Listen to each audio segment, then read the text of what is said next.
ইমাম বুখারী রাহমাতুল্লাহি আলাইহি এখনো দুনিয়ার জমিনে আসেন নাই। ও বাবাজি, ইমাম বুখারী রাহমাতুল্লাহি আলাইহি তিনি তার মায়ের গর্ভে রয়ে গেছেন। ইমাম বুখারী রাহমাতুল্লাহি আলাইহি আমার বন্ধুগণ তার মা গর্ভে ধারণ করেছে। বাচ্চা পেটে গর্ভ ধারণ করার বয়স চলতেছিল, মা জননীর পেটে বাচ্চা ধারণের বয়স চলতেছিল।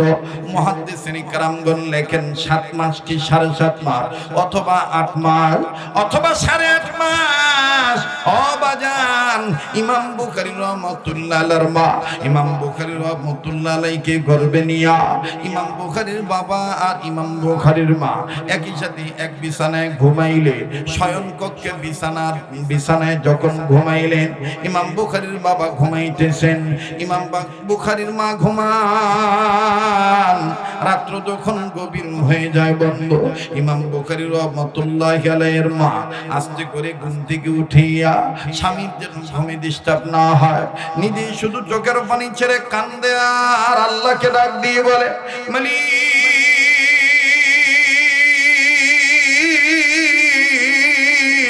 ওগো আমার আল্লাহ, এটা তুমি আমারে কি স্বপ্ন দেখাইলা?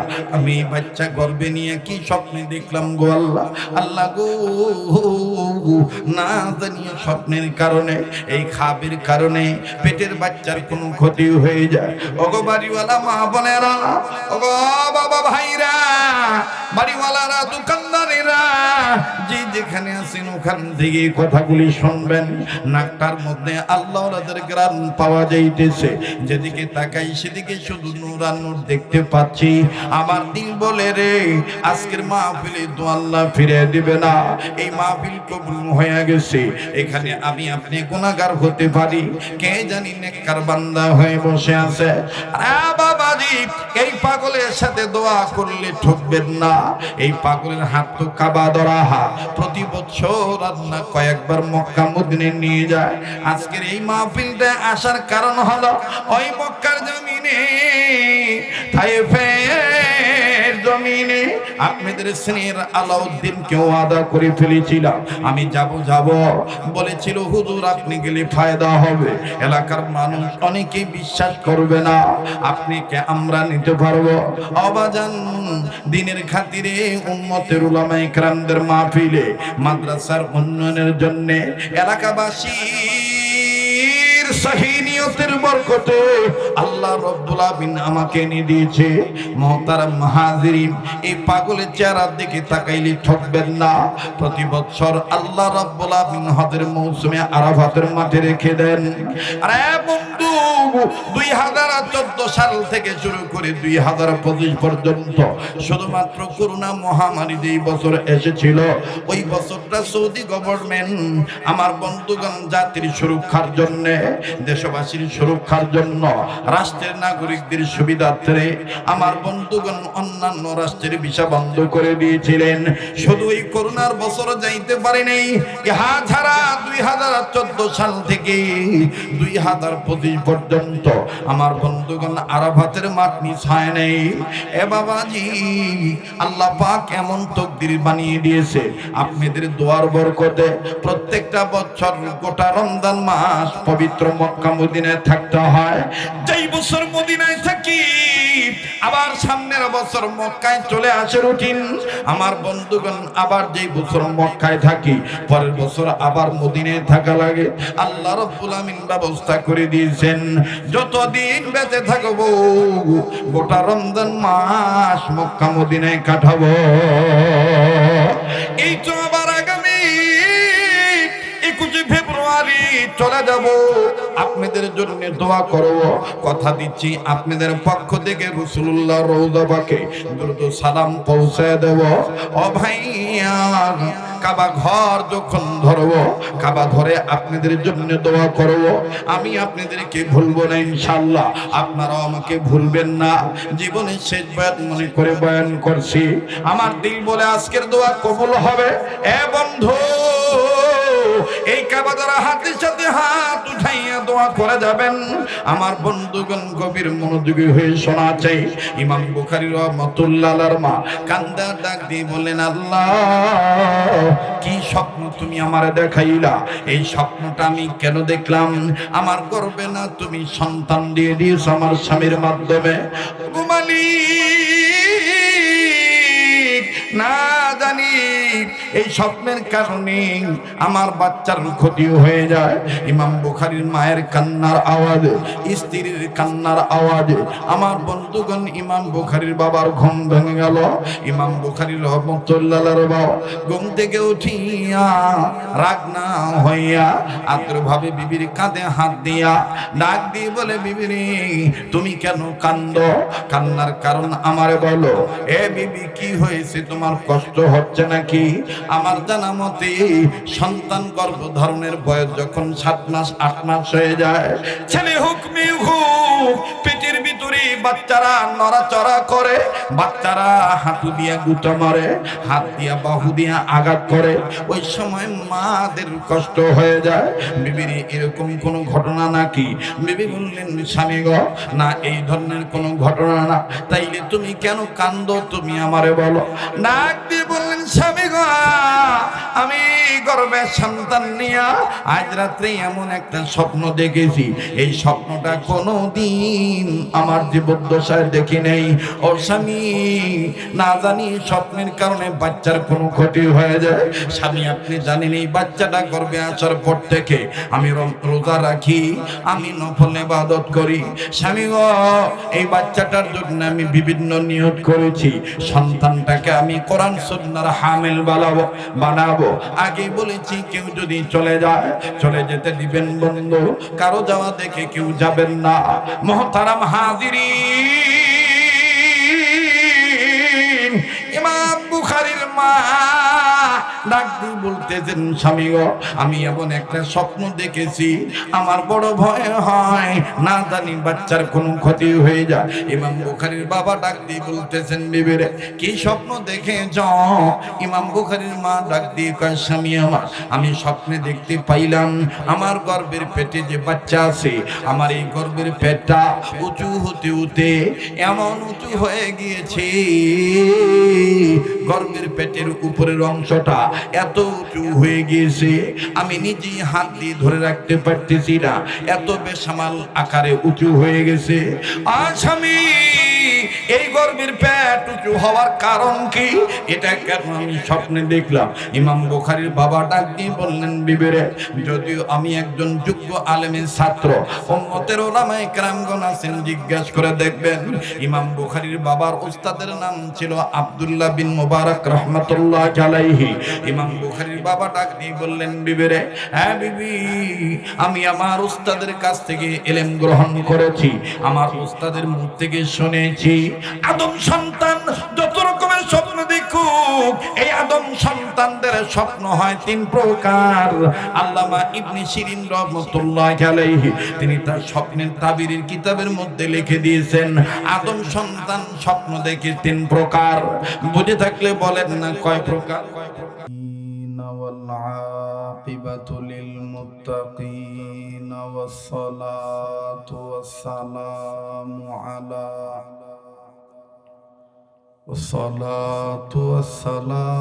على رسوله النبي الكريم.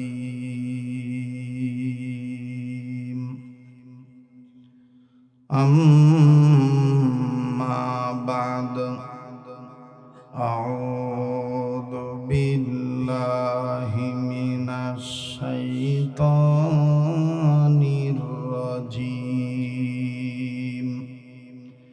بسم الله الرحمن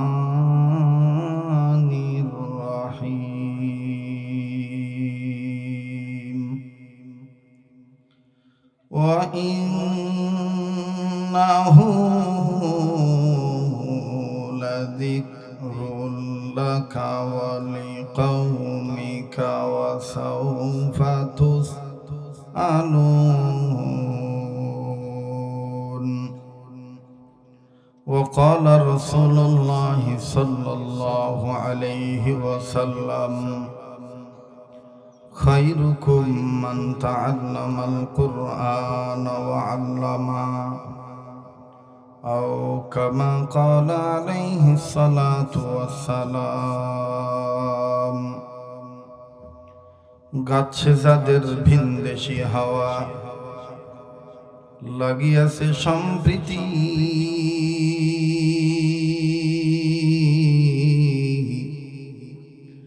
জৌলুস তারা দেখেছে কেবল দেখে নাই পরিণতি সামনেতে মোরা এগিয়েছি যত পিছনে পড়েছি তত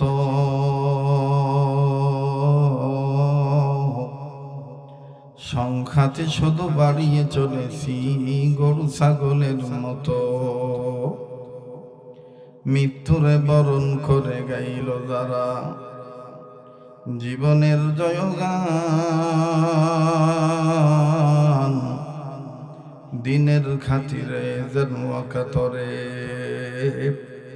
সর্বস্ব করিলেন দান অর্ধ পৃথিবী করিত শাসন তালি দেওয়া জামা গায়ে আটার বস্তা পিঠ করে নিয়া সেবিত দুস্থ মায়ে আজ কোথায় গেল সে মানব দরদি তৌহিদি সন্তান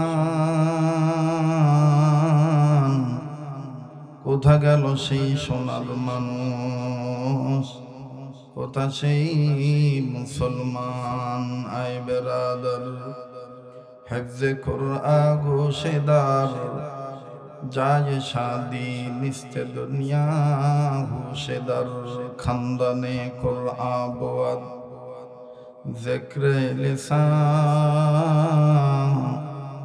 হর কেরাই নিস্তে হাস্ত আজ মুফলিসা বলো আউয়াল আলিফ বা তা না খানি যে কুরআন দার সে খানদান কাইতোয়ানি কুল মাখলুকাত গায়নি সেদিন আল্লাহ নামের গান তোমার নামের এতই মধু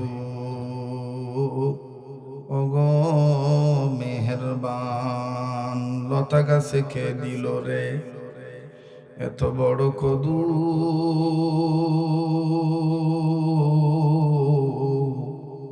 কার ইশারায় মৌমাছিরা মৌচাকে দেয় মধু শিমুল গাছে কে দিল রে নরম নরম তুলা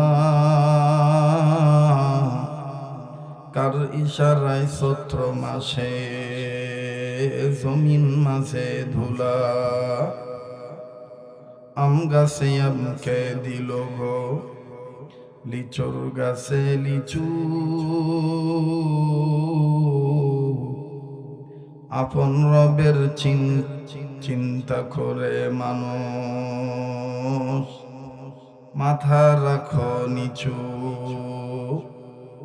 নদীর বুকে কে দিল রে কলো কলো তান পাখির কণ্ঠে কে দিল গো কুহু কুহু তান চিন্তা করে দেখো মানুষ এসবই হলো আল্লাহ পাকের দান সবাই কালমা পড়লা ইলাহা ইল্লাল্লাহ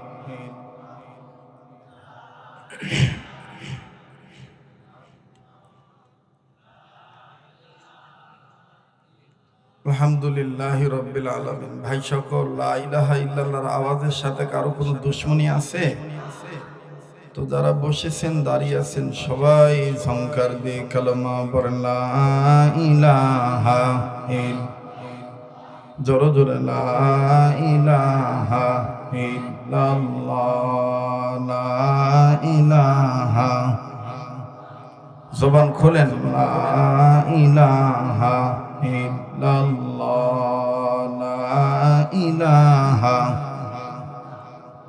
ভাইজান যার দিলে নাই নবীজির প্রেম তার সনে নাই লেনা দেনা তোমার আমার আপন যিনি তোমার আমার আপন যিনি তিনি ঘুমায় মদিনা লা ইলাহা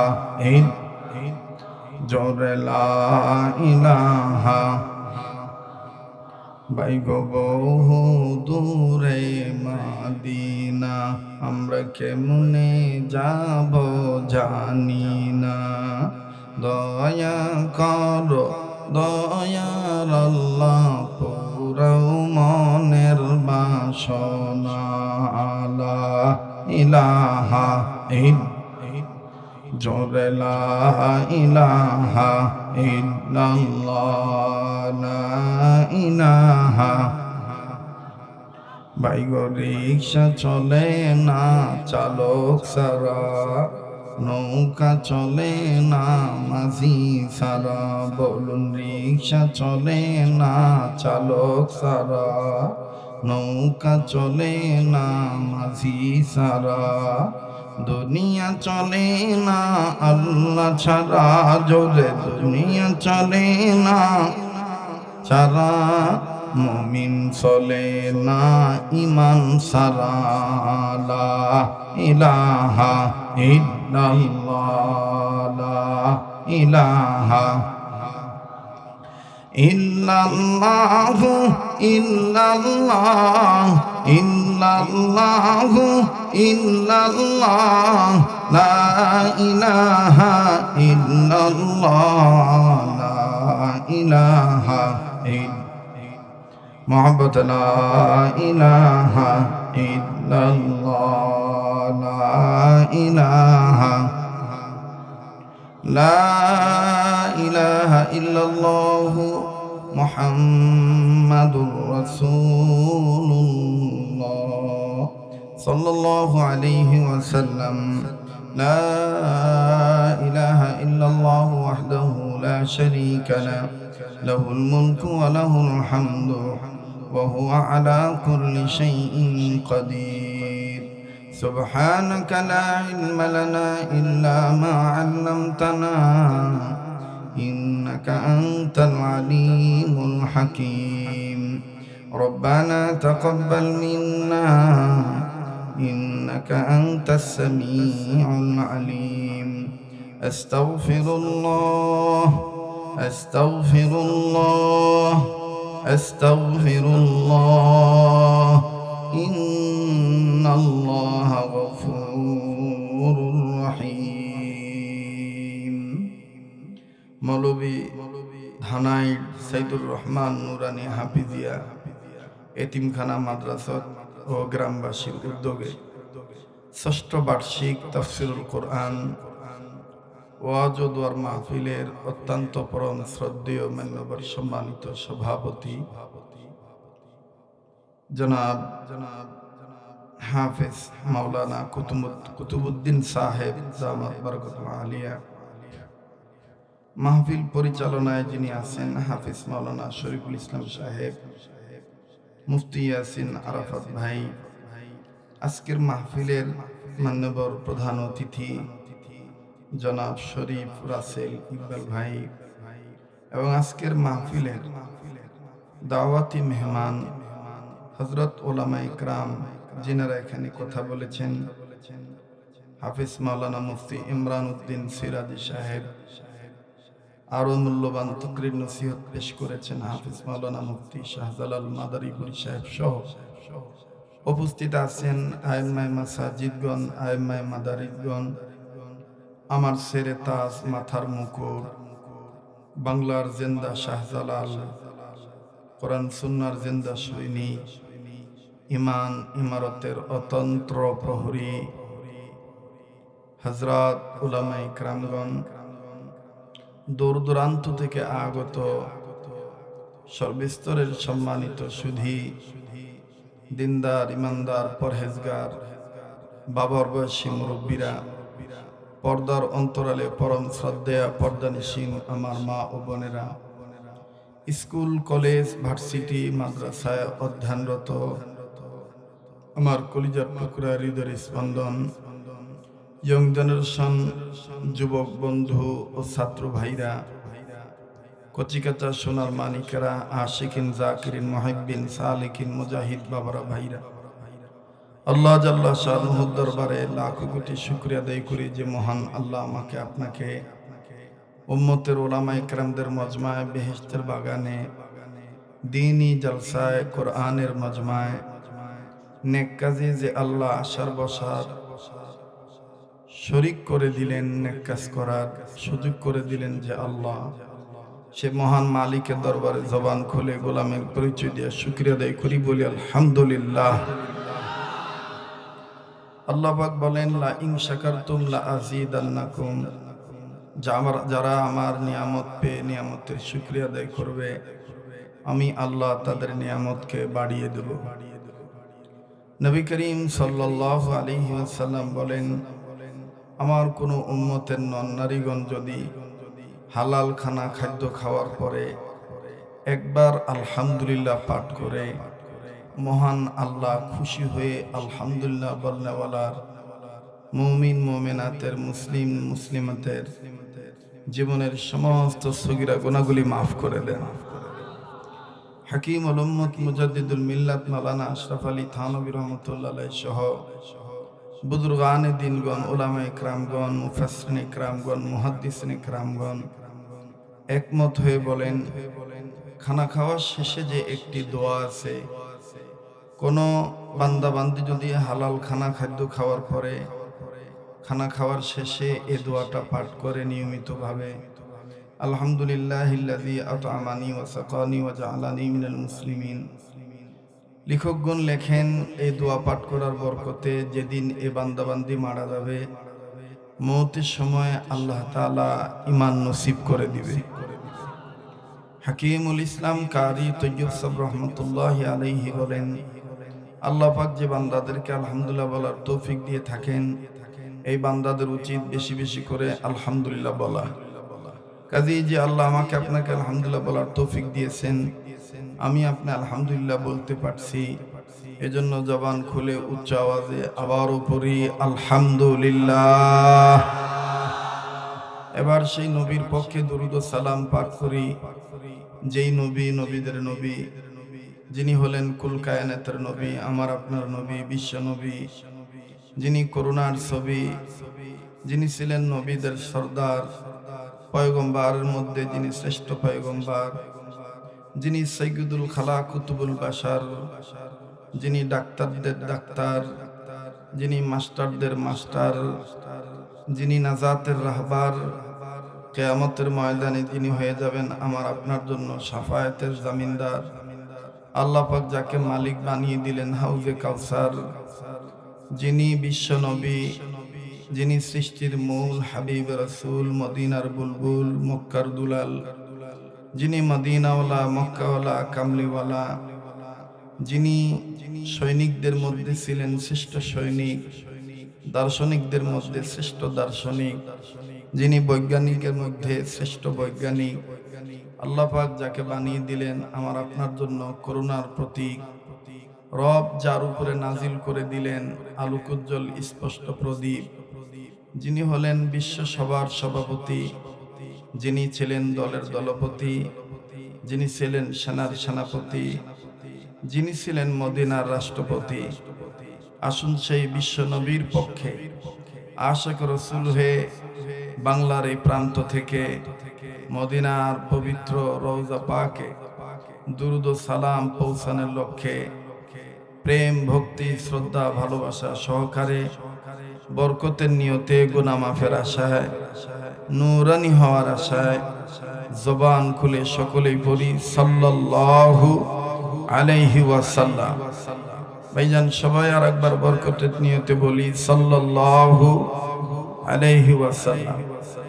সবকিছু শুরুতে জানতে চাই, প্রিয় নড়াইল লোহাগাড়াবাসী, আমার বাবারা, ভাইরা, আপনারা সবাই কেমন আছেন? আমি আপনাদের দোয়ার বরকতে আলহামদুলিল্লাহ ভালো আছি। আমি এই নড়াইল জেলায় মাগুরা, ঝিনাইদহ, মেহেরপুর, চুয়াডাঙ্গা, কুষ্টিয়া, খুলনা বিভাগ, পাশাপাশি বরিশাল বিভাগ, শুধুমাত্র কয়েকটা ডিস্ট্রিক্টে দুই একটা দাওয়াত রাখতে হয়। এই জন্য আপনাদের অনেক সন্তানরা দেশের বাহিরে থাকে। আমরা যখন দেশের বাহিরে যাই তখন তাদের সাথে আমাদের প্রবাসী ভাই বন্ধুদের সাক্ষাৎ হয়ে যায়। আজকের এই মাহফিলটাতে আমার আসার পিছনে মূল কারণ হলো প্রবাস জীবনে আপনাদের কিছু সন্তান আছে, বিশেষ করে আরব আমিরাতে, সৌদি আরবে, তায়েফ নগরীতে থাকেন। আমার খুব মহাব্বতের স্নেহের জনাব আলাউদ্দিন এবং পাশাপাশি আমাদের মুফতি ইয়াসিন আরাফাত সাহেব সহ এই মাদ্রাসার মুহতামিম সাহেব সহ অসংখ্য যোগাযোগ করেছেন। এজন্য আমি আসছি। তো আমি আসাতে আপনারা খুশি না বেজার? রাত্র অনেক হয়েছে, ঠান্ডাও অনেক বেশি পড়ছে। ঘন্টাখানিক আলোচনা করলে থাকবেন তো নাকি চলে যাবেন? আরো বেশি করব ইনশাআল্লাহ।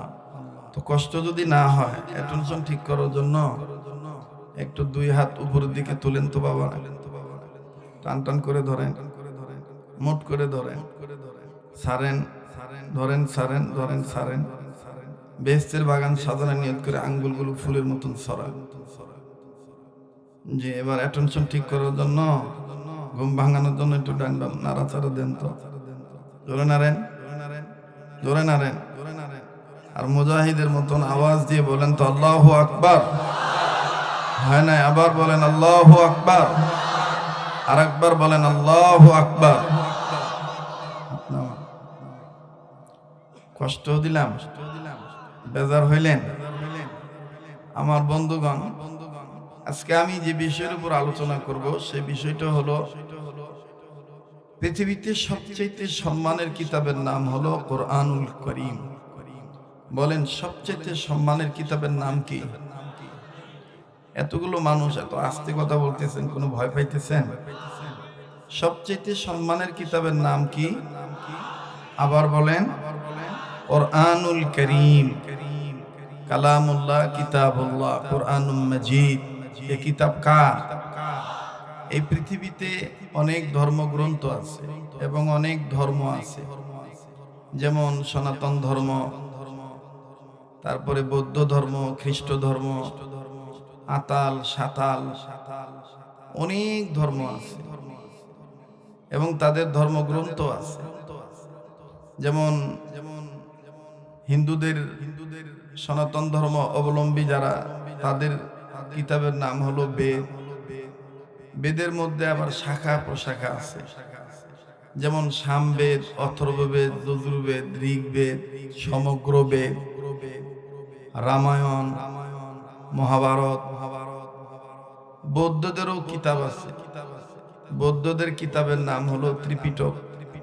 ত্রিপিটকের আবার শাখা প্রশাখা আছে, উপনিষদ, অল্লোপনিষদ।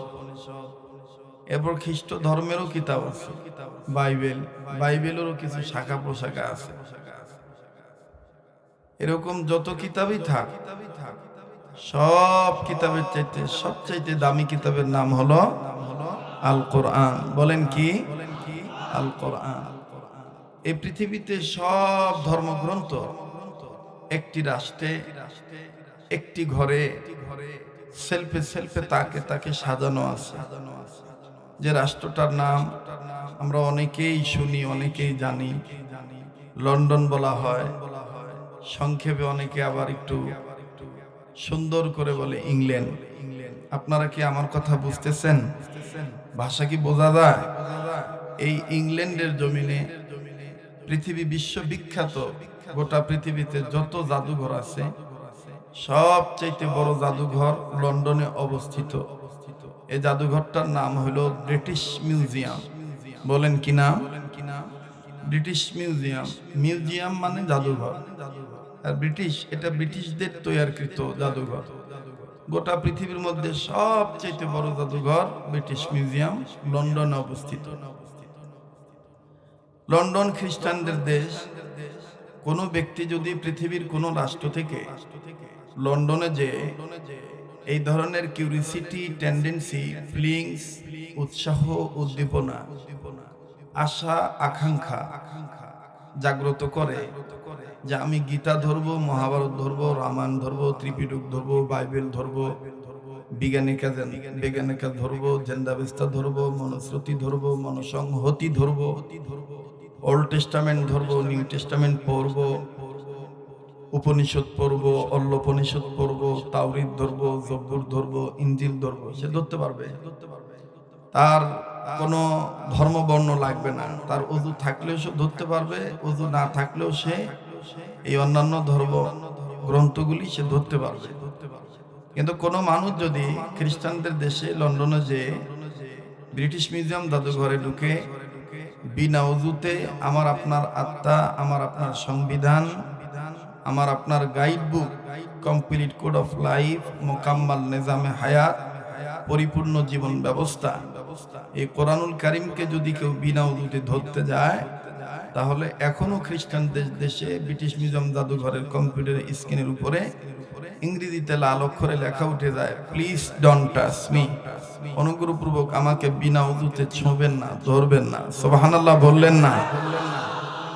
আরো মজার বিষয় হলো, যারা লন্ডনে থাকে তাদেরকে জিজ্ঞাসা করে দেখবেন, আল্লাহ তো আমাকে দেখাইছেন, তো লন্ডনে এই ব্রিটিশ মিউজিয়াম জাদুঘরে সব ধর্মগ্রন্থ একটা সাইটে আছে, আর কোরআন শরীফকে একাই এক সাইটে রাখা হয়েছে।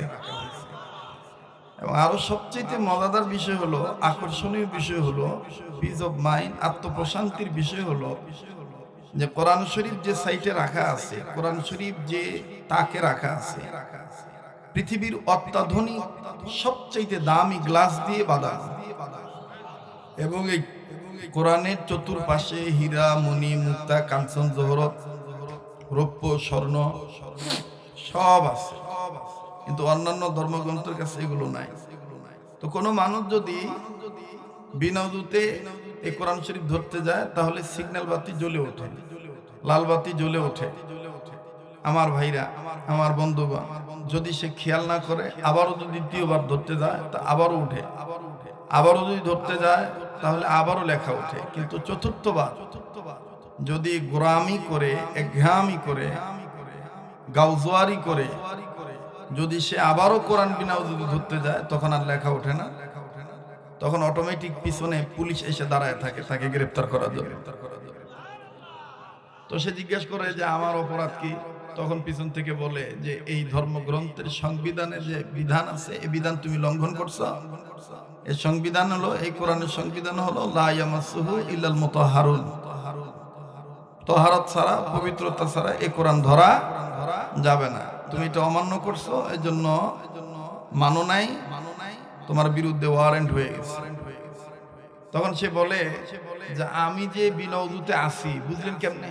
এটা তো আপনাদেরও তো প্রশ্ন থাকতে পারে না, যে ওনার যে ওযু নাই, এখানে আমরা যারা আছি আমাদের কাজের ওযু আছে, কাজের ওযু নাই, এটা আমরা চর্মচোখ দিয়ে দেখে কি বুঝতে পারবো?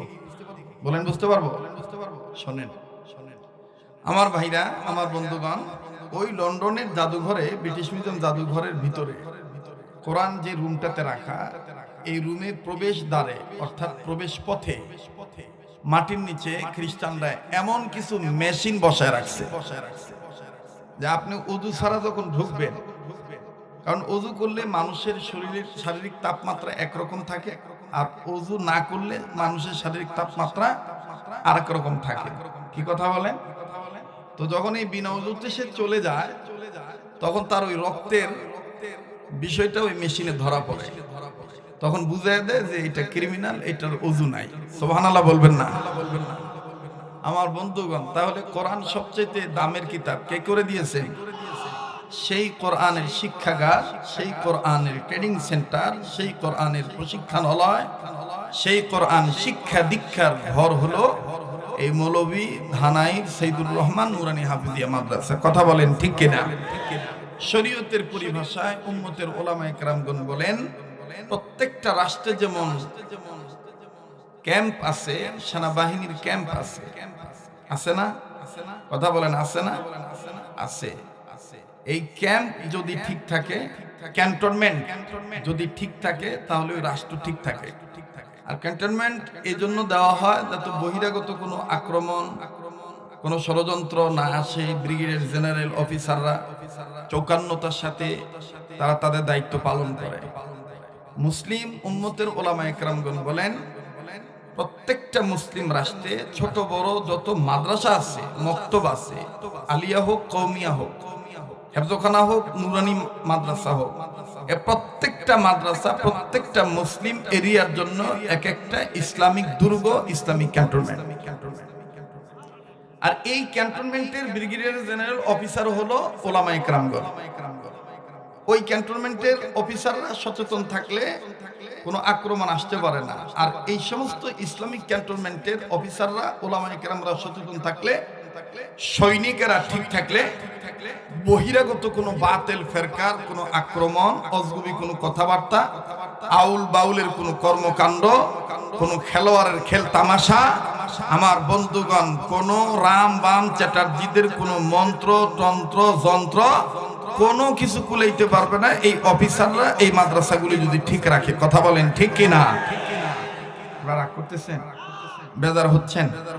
জি, তাহলে আবার একটু জোরে কোন তো আল্লাহু আকবার। সামনের বাইরে চুপ থাকেন, পিছনে বাইরে বলেন তো আল্লাহু আকবার। মোটামুটি আওয়াজ হচ্ছে, ঠান্ডা তো। এবার পিছনে বাইরে চুপ থাকেন, সামনের বাবারা বলেন তো আল্লাহু আকবার। এবার সামনের বাবারা চুপ থাকবেন, পিছনের বাবারা একটু বলেন তো আল্লাহু আকবার। মাশাআল্লাহ, আওয়াজ বাড়ছে। এবার পিছনের বাবারা, সামনের বাবারা এবং স্টেজে যারা আছে, কারণ স্টেজে যারা বসে ওনাদের একটু চিন্তা ভাবনা থাকে, আমরা আর বলি কি করবো না, আমরা তো স্টেজেই বসি। মনে রাখবেন, আমরা স্টেজে যারাই বসি আমাদের দাম তখনই বৃদ্ধি পাবে যদি আপনারা যারা নিচে বসেছেন আপনারা যদি ঠিক থাকেন। কথা কয় না? ইমামের দাম হলো মুসল্লি দিয়ে, বক্তার দাম হলো শ্রোতা দিয়ে, পীরের দাম হলো মুরিদ দিয়ে, শিক্ষকের দাম হলো ছাত্র দিয়ে, পিতামাতার দাম হলো সন্তান দিয়ে। কথা বলেন ঠিক কিনা? এজন্য যারা নিচে বসেছেন আপনারা তো আমাদের চেয়ে অনেক সৌভাগ্যবান ব্যক্তি। আমার হযরত বলতেন, হাটাজারির হযরত বলতেন, আহমদ শফি রহমাতুল্লাহ, তিনি বলতেন যারা জমিনে বসবে, উনি তো কিছু শব্দ চিটাগাঙ্গা বলতেন, উর্দু বলতেন, আবার আরবি মিলে বলতেন। তো উনি চিটাগাঙ্গা ভাষায় মানে টান দিয়ে বলতেন, ও মলিসা জিয়ানো জিয়ানো বয়ান করবা, নিচে যে শ্রোতারা বসবো ইগুন রে মনে মুক্তা মনে করবা, আর তোরা যারা উপরে থাকবা তোরা নিজেরা নিজেদেরকে পানির বুদবুদ মনে করবা। তা বুদবুদ কি উপরে থাকে না নিচে থাকে? পানি যখন বুদবুদ ছাড়ে, এই যে বুদবুদি যে পটকা ছাড়ে, এটা উপরে থাকে না নিচে থাকে? আর মণিমুক্তা নিচে থাকে। তা আপনারা হলেন মণিমুক্তা, আমরা হইলাম বুদবুদ। আপনাদের দোয়ার বরকতে আমরা এই বুদবুদেরাও মণিমুক্ত হতে পারবো। কথা বলেন ঠিক কিনা? তো এবার স্টেজে যারা আছেন, সামনে পিছনে যারাই আছি, আল্লাহু আকবার বলবো ইনশাআল্লাহ। এর আগে বলিনি আল্লাহু আকবার কি কোনো দলীয় স্লোগান, কোনো ব্যক্তিকেন্দ্রিক স্লোগান? আমাদের দেশে তো এক শ্রেণীর মানুষ মনে করে নারায়ে তাকবীর আল্লাহু আকবার এটা জামাত ইসলামের স্লোগান, হেফাজতে ইসলামের স্লোগান। না ভাই, আবৃত্তিক স্লোগান নয়। আল্লাহু আকবার বলতে হবে, এই নির্দেশ মহান আল্লাহ। বলেন কার? আল্লাহর নামটা এত আস্তে নিচ্ছেন, আবার বলেন, বলেন না আল্লাহ, আবার বলেন আল্লাহ। মুফাসসিরিন ইকরামগণ বলেন, বিশেষ করে মাওলানা আব্দুল মাজিদ দরিয়াবাদী রহমাতুল্লাহ আলাইহি, আল্লামা ইবনে কাসির রহমাতুল্লাহ আলাইহি, তিনি হাদিসের উদ্ধৃতি দিয়ে বলে দিয়েছেন, যদি কোনো বান্দা বান্দি মহব্বত নিয়ে একবার যদি বলে আল্লাহ, সাথে সাথে আল্লাহ পাক তার আমলনামায় 12,000 নেকি দান করে দেয়, এবং 12,000 নেকি 12,000 গুনাহ আল্লাহ তার জন্য মাফ করে দেয়। তো ভাই আমরা এখানে আসছি কাকে খুশি করার জন্য? আল্লাহকে খুশি করার জন্য।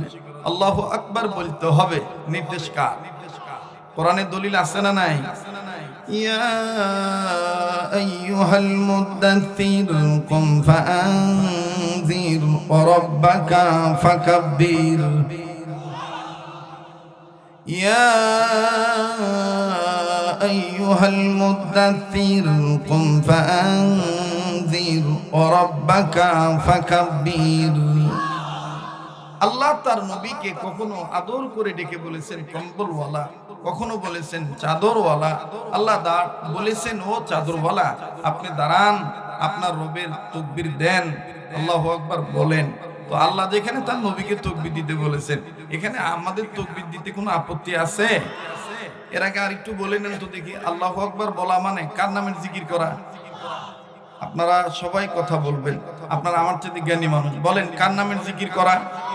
আচ্ছা, আল্লাহর নামে জিকির করতে হবে, কোরআনে এ ব্যাপারে দলিল আছে না নাই?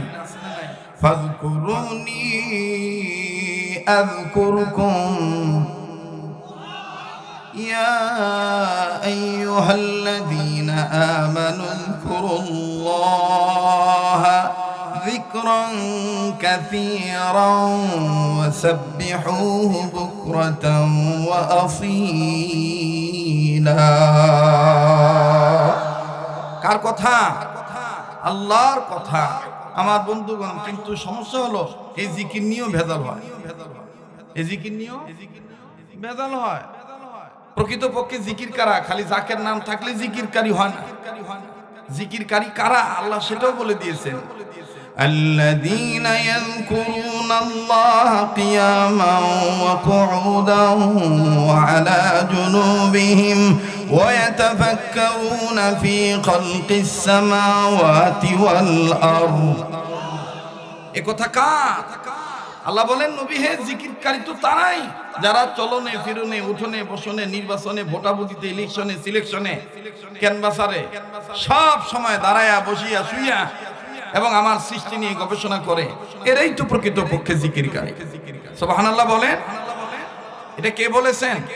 আল্লাহ পাক বলেছেন। আল্লাহ আরেক জায়গায় বলেন, তোমরা যদি আমার নামে জিকির করতে চাও তাহলে আমার সুন্দর সুন্দর নাম ধরে ডাকবে। আল্লাহ সুন্দর নামের অভাব আছে? কথা কেন অভাব আছে? আল্লাহ সূরাতুল হাসরের শেষ অংশের মাধ্যমে আল্লাহ জানাই দিলেন, আসমাউল হুসনা। পড়েন না?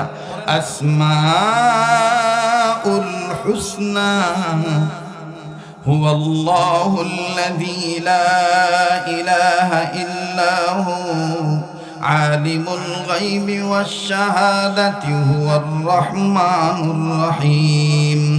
হুয়াল্লাহুল্লাযী লা ইলাহা ইল্লা হু الملك القدوس السلام المؤمن المهيمن العزيز الجبار المتكبر سبحان الله عما يشركون هو الله الخالق البارئ المصور له الأسماء الحسنى أسماء الحسنى أسماء الحسنى يسبح له ما في السماوات والأرض وهو العزيز الحكيم। এ কথা কার? কিন্তু আমার সমাজে কিছু পীর আছে, কিছু মুরিদ আছে, এরা জিকির করার সময় আল্লাহর নামও বাদ দেয়, রসুলের নামও বাদ দেয়, বাপের নামে টান দেয়। আপনাদের নড়াইল লোহাগড়াতে আস্তে বলেন কেন? দেখবেন যে বাপের যখন ওরস শুরু হয় তখন ওরা বাস ট্রাক নিয়ে যায়, আর দেখবেন মাইকে কি সুন্দর করে বলে, তুমি আজ বাংলা বলে রাঙা লাঙাতে রইলাম বলো জেঙ্গে গাছ দগ লাঙাতে আইলাং না প্রাণের মুর্শিদ বাবা। আমি কি বানিয়ে কথা বলতেছি? কথা কয় না? আছে না এই ধরনের? এরপরে দেখবেন এই জিকিরকে জায়েজ করার জন্য আমার বন্ধুগণ, আপনাদের এই পার্শ্ববর্তী কয়েকটা ডিস্ট্রিক্ট পেরিয়েই কুষ্টিয়া লালনের মাজার। কথা কয় না? না, আপনারা কথা না বললে তো আমি কথা বলতে পারবো না। লালনের মাজার আছে না নাই? বাংলাদেশে যত জায়গায় যত বেশি গাঁজা সাপ্লাই হয়, যত গাঁজা বিক্রি হয়, সবচাইতে লালনের মাজারে বেশি গাঁজা সাপ্লাই হয়। কথা কয় না? এটাকে যদি আমরা গাঁজা বলি তাহলে আমাদেরকে বলে আমরা নাকি গীবত করি, আমাদেরকে সাধু ভাষায় সাধুরা ডাক দিয়ে বলে, ইহাকে গাঁজা বলিবেন না, ইহাকে বলিবেন প্রেমরন্তনের অমীয় সুধা, সাহিত্যে বলেছে ইহা খাইলে বুদ্ধি বাড়ে। इसका नाम सिद्धि है। ইহার নাম কি? কথা কয় না, কি না? সিদ্ধি। এ মুসলমান, আজকে আমার সমাজে মানব চরিত্র যত কারণে ধ্বংস হচ্ছে, পদস্খলন হচ্ছে, এর মধ্যে প্রধানতম কারণ হলো মাদক সেবন। কথা কয় না, কি সেবন? মাদক সেবন। দ্বিতীয়ত আরেকটা কারণ হলো মহিলাদের, নারীদের বেপরদায় চলন ফিরন। যুবকরা কথাই কয় না, নারীদের কি বেপরদায় চলন ফিরন। আমার বন্ধুগণ, আমার ভাইরা, বলেন পর্দা করা ফরজ না নফল? কথা কয় না, বলেন পর্দা করা ফরজ না নফল? ফরজ। কিন্তু আফসোসের বিষয়, বড় পরিতাপের বিষয়, আমার সমাজে বিচার হয় যারা মাদক গ্রহণ করে, যারা মাদক খায়, তাদেরকে রিমান্ডে নেয়, তাদেরকে জেলে ঢুকায়। কিন্তু যারা মাদক সাপ্লাই দেয়, যারা মাদক বেচা কিনা করে, তাদের কিন্তু অনেক ক্ষেত্রে ধরা হয় না। কথা কয় না, আমার বন্ধুগণ, তাদের বিচার হয় না। যারা উলঙ্গ হয়ে ঘুরে, তাদের বিচার হয় না। যদি হঠাৎ করে চোখে পড়ে যায় উলঙ্গ মেয়ে, তাইলে ইফটিজিং এর মামলার আসামি হয়ে যাইতে হয় যুবকদের। আমি বলতে চাই, যুবকদেরকে ইফটিজিং এর মামলার আসামি করার আগে ওই বেহায়া নারীদের আগে বিচারের কাঠগড়ায় আনা দরকার। যারা মুসলমান রাষ্ট্রে জন্মগ্রহণ করার পরও আল্লাহর আইন মানে না, নবীর তরিকা মানে না, তাদেরকে বিচারের কাঠগড়ায় আনা দরকার। কথা কন আমার বন্ধুগণ। আর এই সব দিক থেকে আপনি সমাধান পাবেন, ভালো থাকতে পারবেন যদি আপনি কোরআন সুন্নাহর শিক্ষা গ্রহণ করেন। আপনি ইঞ্জিনিয়ার হবেন, নিষেধ নাই। ডক্টর হবেন, নিষেধ নাই। আপনি চ্যান্সেলর হবেন, নিষেধ নাই। আপনি প্রিন্সিপাল হবেন, নিষেধ নাই। আপনি ডাক্তার হবেন, নিষেধ নাই। কিন্তু মুসলিম হিসাবে তলাবুল ইলমি ফারিদাতুন আলা কুল্লি মুসলিম, যতটুকু ইলমে দ্বীন শিক্ষা গ্রহণ করলে হালালকে হালাল বুঝতে পারবেন, হারামকে হারাম বুঝতে পারবেন, আল্লাহর আইন সম্বন্ধে জ্ঞান ঠিক থাকবে, রাসূলের তরিকা সম্বন্ধে জ্ঞান আপনার ঠিক থাকবে। এতটুকু ইলমে দ্বীন শিক্ষা করা প্রতিটি মুসলিম নন নারীর জন্য ফরজ। কথা বলেন ঠিক কিনা? ওই যে আমাদের এখানে একজন অতিথি বক্তব্য প্রদানকালে তিনি বলে গিয়েছিলেন যে আমি যদি ঘুমাই আল্লাহর হুকুম মতে, নবীর তরিকা মতে, আবার যদি ঘুম থেকে উঠে দোয়াখানা পাঠ করি, তাহলে আমার এই ঘুমটা ইবাদত হয়ে যাবে। আমার এই ঘুমটা কি হবে? ইবাদত হবে। তো মুসলমানের জিন্দেগি তো ভাই বন্দেগি, আর এই জিন্দেগিকে বন্দেগি বানানোর একমাত্র প্রতিষেধক, ঔষধ, ফর্মালিটি, ফর্মুলা, সংবিধান, শিক্ষা দীক্ষার কিতাবের নাম হলো আল কোরআন। বলেন কি? আবার বলেন আল কোরআন। আবার বলেন কি? কোরআন। এই কোরআন মেনে যতদিন আপনি দুনিয়াতে জীবিত অবস্থায় যত কাজ করবেন, প্রত্যেকটা কাজ হবে আপনার ইবাদত। আর আপনি দুনিয়াতে চালিত অবস্থায়, আপনি দুনিয়াতে চলা অবস্থায় যত কাজ ইবাদত হিসেবে করবেন, মরার পরে আপনাকে জান্নাত দিবে কে? ফাদখুলি ফি ইবাদি ওয়াদখুলি জান্নাতি। পড়েন না, ফাদখুলি ফি ইবাদি ওয়াদখুলি জান্নাতি। কোরআন পড়তে ভালো লাগে না? তো বলেন না, ফাদখুলি ফি ইবাদি ওয়াদখুলি জান্নাতি। ভালো কাজ করলে জান্নাত দিবে কে? আর মন্দ কাজ করলে জাহান্নাম দিবে কে? ভালো কাজে জান্নাত মিলবে, মন্দ কাজে জাহান্নাম। এটা আমি একটু নিজে লিখছি, দুই আয়াতের অর্থ এক জায়গায় করে আমি আবার ইসলামী বদল বানিয়ে বাজারে সাপ্লাই দিছি, দেখেন চলে কিনা। ভালো কাজে জান্নাত মিলবে, মন্দ কাজে জাহান্নাম। সবার বলতে হবে, ভালো কাজে জান্নাত মিলবে, মন্দ কাজে না। এতগুলো মানুষের আওয়াজ হইতেছে না। মুমিনগণের সামনে এই কোরআন তেলাওয়াত করলে মুমিনগণের ঈমান বাড়ে না কমে? এ দলিল কোরআনে আছে না নাই? ইন্নামাল মুমিনুনা আল্লাযীনা ইযা যুকিরাল্লাহু ওয়াজিলাত কুলুবুহুম ওয়া ইযা তুলিয়াত আলাইহিম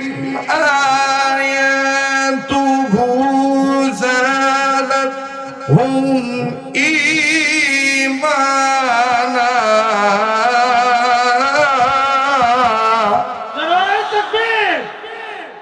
এ কথা কার? আল্লাহ বলেন, ওগো নবী, মুমিনগণের সামনে যখন কোরআন তেলাওয়াত করা হয়, মুমিনগণের দিল আমি আল্লাহর ভয় নূরে উঠে, তাদের কাছে থেকে ঈমান বেড়ে যায়। কেননা ঈমানাও আলা রাব্বিহিম ইয়াতাওয়াক্কালুন, এই মুমিনদের ভরসা আমি আল্লাহর উপরেই থাকে। বলেন আমার আপনার কার উপরে ভরসা? যারা বলেন না কার উপরে ভরসা? মুহতারাম হাজিরিন, তাহলে মুমিনগণের সামনে কোরআন তেলাওয়াত করলে মুমিনগণের ঈমান বাড়ে, এ কথা কে বলেছেন? তো যাদের ঈমান বাড়ে তাদের জবান দিয়ে আল্লাহু আকবার আসতে হয় না জোরে হয়? তো কই জোরে আল্লাহু আকবার বলছেন? নিজে ডান বাম লক্ষ্য করে নিজে তাকবীর দিবেন, ডান বাম লক্ষ্য করবেন, কিটা কয় না যে বলবে না, মনে করবেন সম্ভবত ভিতরে ভেজাল আছে। কথা কন, লিল্লাহি তাকবীর। কোরআন হাদিস যেখানে, আলেম ওলামা যেখানে। মুহতারাম হাজিরিন, মাঝখানে একটা কথা মনে পড়ে গেল। অনেক শিক্ষিত গুণীধর ব্যক্তিত্ব স্টেজে বসে আছেন, নিচেও বসে আছেন। পৃথিবীতে অনেক দার্শনিক ছিলেন, কেউ ছিলেন মুসলিম, কেউ ছিলেন অমুসলিম। যেমন একজন অমুসলিম দার্শনিকের নাম আমরা অনেকেই লেখাপড়ার জীবনে পড়েছি, তার নাম শুনেছি, তার নাম হলো জর্জ বার্নার্ড শ। তার নাম কি? George Bernard Shaw. খ্রিস্টীয় ধর্মের অনুসারী ছিলেন। তাকে পৃথিবী বিশ্ববিখ্যাত সাংবাদিকরা প্রশ্ন করলেন, স্যার আপনি বলেন তো দেখি, আপনার থিসিস অনুযায়ী, আপনার গবেষণা অনুযায়ী, আপনার দর্শন অনুযায়ী, আপনার লেখাপড়া অনুযায়ী আপনি বলেন তো দেখি, এই পৃথিবীর জমিনের উপরে সবচেয়ে ভালো মানুষ কারা আর খারাপ মানুষ কারা? জর্জ বার্নার্ড শ উত্তর দিয়ে বললেন, সবচেয়ে ভালো মানুষও মুসলমানরা, সবচেয়ে খারাপ মানুষও মুসলমানরা। সাংবাদিকরা বললেন, স্যার কেমন কথা বললেন? সবচেয়ে ভালো মানুষও মুসলমানরা, সবচেয়ে খারাপ মানুষও মুসলমানরা। স্যার বুঝলাম না। জর্জ বার্নার্ড শ তখন বললেন যে আমার দৃষ্টিকোণ থেকে আমি যে বাইবেল পড়েছি, আমি যে বাইবেল স্টাডি করেছি, রিসার্চ করেছি, আমার ধর্মগ্রন্থ আমি পেয়েছি, এই তাদের মুসলমানদের ব্যাপারে একটা কথা আছে। আমি কথাটা বলি আপনাদের কাছে, যদিও কথাটা কেউ বলেছেন ইউনানি ভাষা, কেউ বলেছেন সুরিয়ানি ভাষা, কেউ বলেছেন হিব্রু ভাষা। আমি অনুরোধ করে বিনয়ের সহিত বলবো, কারো ওঠা দেখে উঠবেন না, কারো যাওয়া দেখে কেউ যাবেন না। যে শরীয়তপুরি আজকে এখানে আসছে, ওয়াজ ভালো হলে নড়াইল জেলা লোহাগাড়া থানায় বহুত মার্কেট পাবে। এই ইন্টারভিউ দেওয়ার টাইম আর এখন আমার নাই। কথা বুঝতে পারছি? অতএব কারো ওঠা দেখে কেউ উঠবেন না, নিজের চিন্তা নিজে করবেন। মান আরাফা নাফসাহু ফাকাদ আরাফা রাব্বাহু, যে নিজের চিনলো সে আমার আল্লাহর চিনলো। তো জর্জ বার্নার্ড শ উত্তর দিয়ে বলেন যে আমি আমার এই কিতাবের মধ্যে, ধর্মীয় পুস্তকের মধ্যে লেখা দেখেছি, মুসলমানদের ব্যাপারে একটা কথা আছে। কি কথা? বলে smile mile be mute mute, শোনেন শোনেন গাই গাদর। মুসলমানরা শুধু তারাই নিজেদেরকে কিছু মুসলমান মনে করবে, গরুর গোশত খাওয়া আমি মুসলমান, আমি মুসলমান। অনেক মুসলমান শুধু গরুর গোশত খাওয়া, গরু খাওয়া মুসলমান। কথা কয় না? আছে না নাই? যদিও সনাতন ধর্মে গরুর গোশত খাওয়া কি নিষেধ, হারাম, দণ্ডনীয় অপরাধ, কিন্তু তারা দেখবেন জাতে মাতাল তালে ঠিক গরুর গোশত খায় না, গরুর দুধ খায়। কথা কয় না? আবার শোনা যায় পেশাবও খায়। তাদের কথায় ধরা।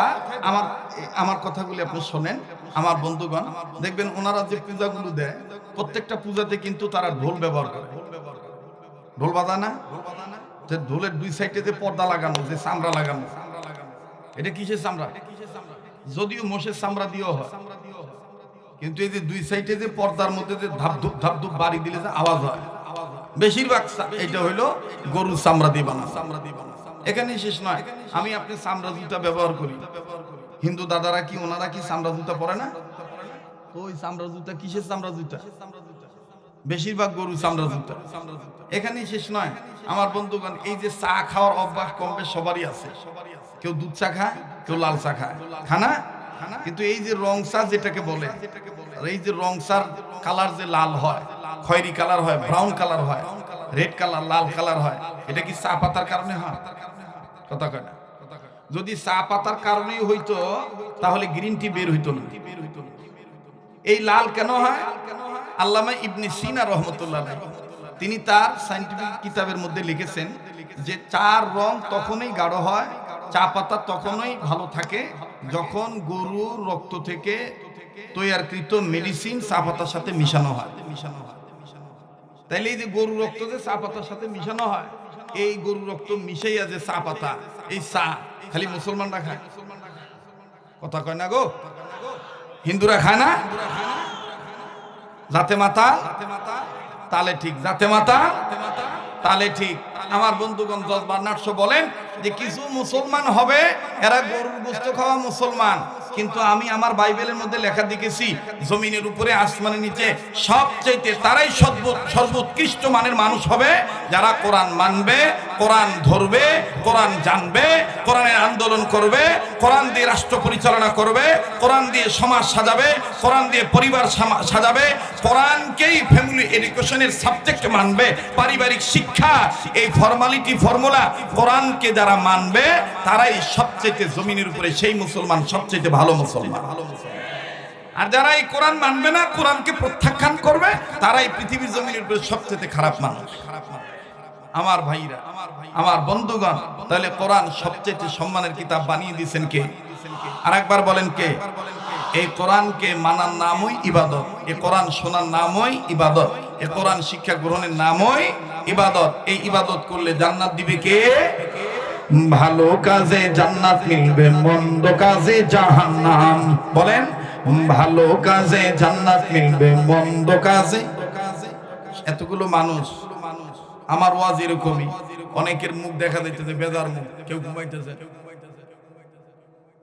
এই যে রোগা মুরগি, আপনি বাজারে গেলে রোগা মুরগি কিনবেন? হ্যাঁ, আপনি মুমিন, আপনি জিমান কেন? আপনি জিমাইলে আপনি বাড়ি দিয়ে ঘুমান, দেখবেন যে 40 মিনিট 30 মিনিট পরে ও উঠে যাবে আর কবে যে ওয়াজ জুতের হচ্ছে না। জুতের কিভাবে হয়? ওয়াজ আসে আল্লাহর পক্ষ থেকে। কার পক্ষ থেকে আসে? আপনার শ্রোতার অন্তরে যেমন খিদা থাকবে, বক্তার জবান দিয়ে আল্লাহ সেই রকম খাদ্য সাপ্লাই দেওয়া হবে। আপনার যেরকম চাহিদা থাকবে, ওই যিনি বলবেন তার জবান দিয়ে আল্লাহ ওইটাই বের করে দিবে।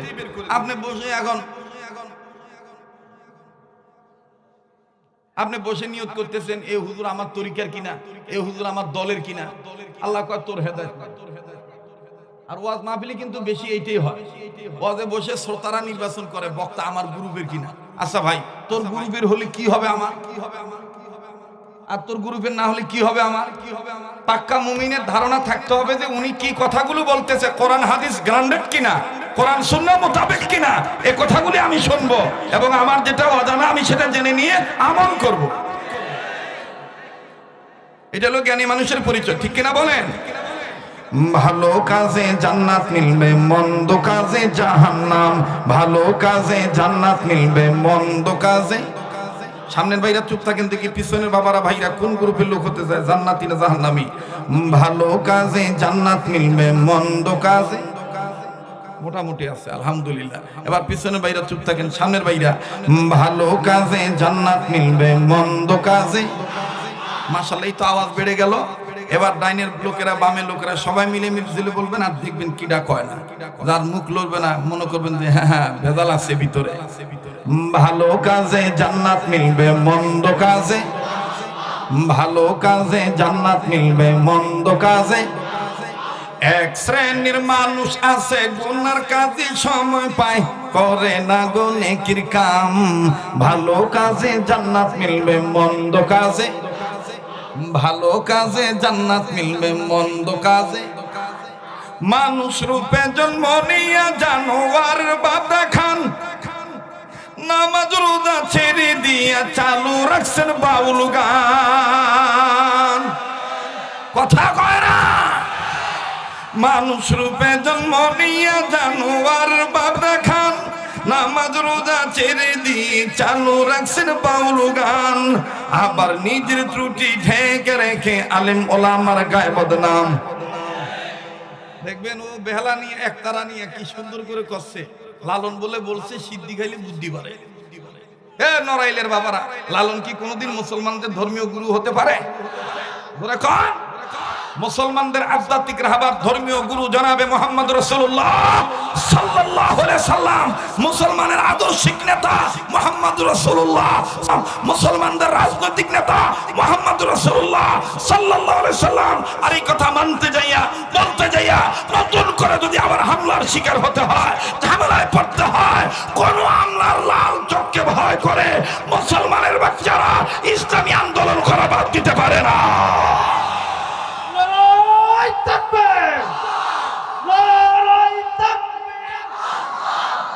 ইসলামের শত্রু হুঁশিয়ার সাবধান। মোহতারাম হাজিরিন, লালন কি আমাদের ধর্মীয় গুরু হতে পারে? হ্যাঁ, তোমার সুফি, তোমার গুরু, সে তুমি ব্যক্তির গুরু হতে পারে, কিন্তু জাতির গুরু হতে পারে না, আমার ধর্মীয় গুরু হতে পারে না। কারণ লালনের ইতিহাসে প্রমাণ নাই লালন কোন ধর্মের মানুষ ছিলেন। কথা কয় না?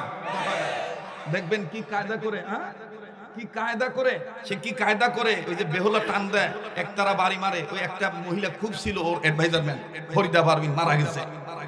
আর একটা ছিল মধুবয়তির মাইয়া, ও তো এখন জেলখানায়, মমতাজ বেগম। চিনেন না মনে হয় নাকি? হ্যাঁ, দেখবেন কেটা কেটা পালা, যেটা পালাবে মনে করেন ওই লালনের গোষ্ঠী। কথা ভালো লাগতেছে না, বলবো কি বলবো না? যারা বলেন বলবো কি বলবো না? নারায়ে তাকবীর।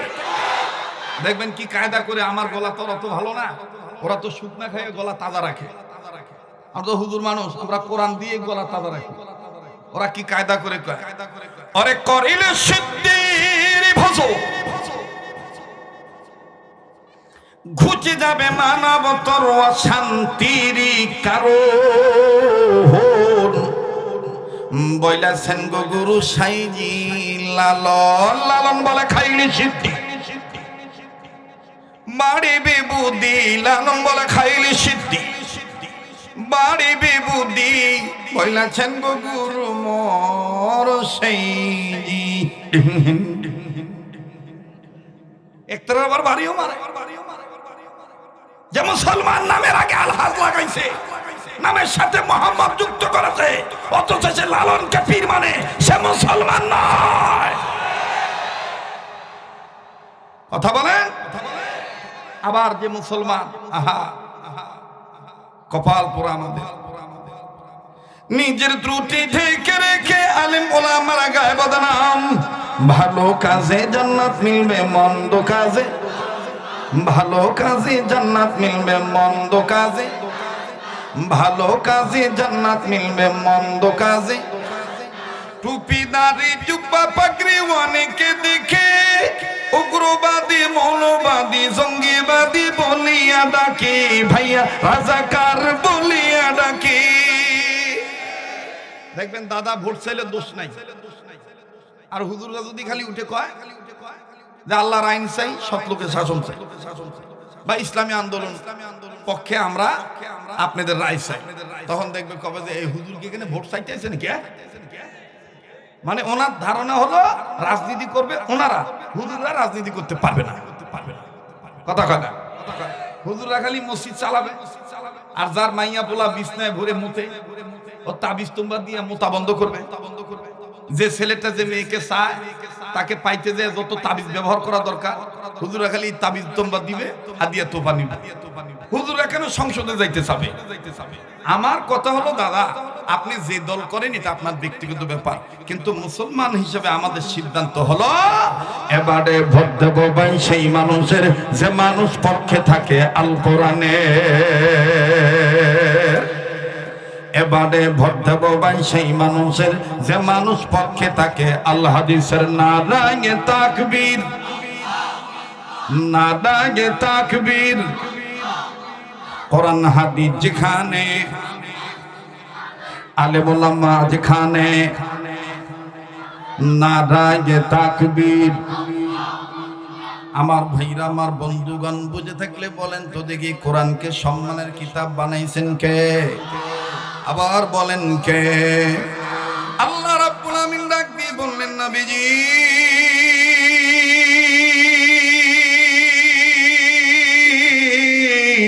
তামাম পৃথিবীর জমিনে দ্বারা মানুষ রূপে জন্ম নিল, এই মানুষদেরকে আমি আল্লাহ রাব্বুল আমিন জানিয়ে দিলাম, এই মানুষদের মধ্যে যেই মানুষগুলো অন্ধকারের পথে নিমজ্জিত, যেই মানুষগুলি পাপাচারে লিপ্ত হয়ে গেছে, নবীজি এই মানুষদেরকে আমি আল্লাহ রাব্বুল আমিন প্রকৃত রূপে মানুষ বানাবার জন্য অন্ধকারের পথ থেকে টেনে বের করে ইলান নূর, আলোর পথ ইসলাম দেখাবার জন্য আমি রব্বুল আলামিন আপনার উপর কিতাব খানা নাজিল করে দিলাম।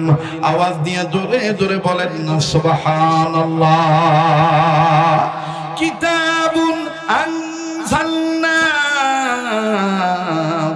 ইলাইকা লিতুখরিজান নাসা মিনাল যুলুমাতি ইলান নূর।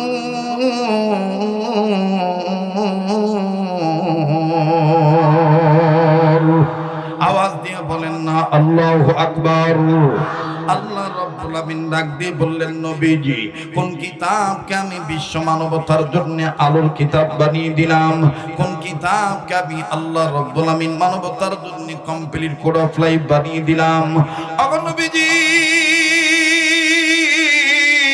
পৃথিবীতে যারা মানুষের জন্ম নিয়েছে, এই মানুষগুলি যদি আমি আল্লাহর ডাকে সাড়া দেয়, আমার কোরআনের আহ্বানে যদি তারা আগায় আসে, নবীজি আমি রব্বুল আমিন তাদের দুই জিনিস দিয়ে ধন্য করে দেব। নাম্বার এক, আমি আল্লাহ তাদের জিন্দেগির গুনাহ মাফ করে দেব। নাম্বার দুই, আমি আল্লাহ রব্বুল আমিন তাদের আমলনামায় জান্নাত লেগে ধন্য করে দেব। বলেন সুবহানাল্লাহ। ওয়াল্লাহু ইয়াদউ ইলাল জান্নাতি ওয়াল মাগফিরাতি বিইজনিহি ওয়া ইউবাইয়িনু আয়াতিহি লিন-নাসি লাআল্লাহুম ইয়াতাযাক্কারুন।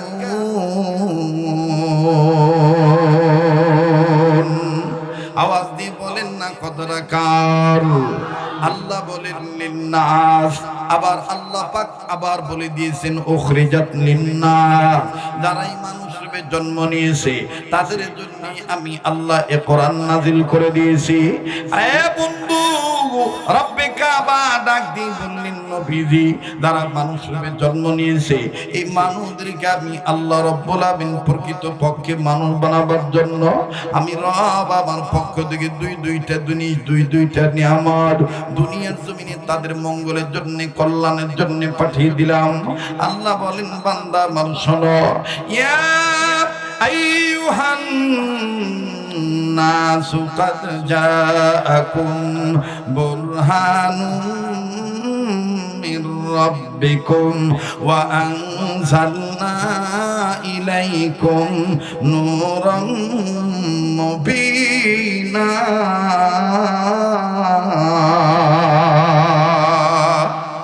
আওয়াজ দিয়ে বলেন না কত রাকার।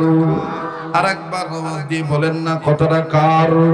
উম্মতের উলামায়ে কেরাম এই জায়গায় বসা আছে, উম্মতের আলেমদের জিজ্ঞেস করে দেখবেন বাবা, সকল মুফাসসিরিন কেরাম একমত হয়ে বলে দিয়েছে পৃথিবীতে মুমিন বান্দাদেরকে আল্লাহ রাব্বুল আলামিন ঈমানদার বান্দা বান্দীদেরকে আল্লাহ দুই ভাবে ডেকেছেন।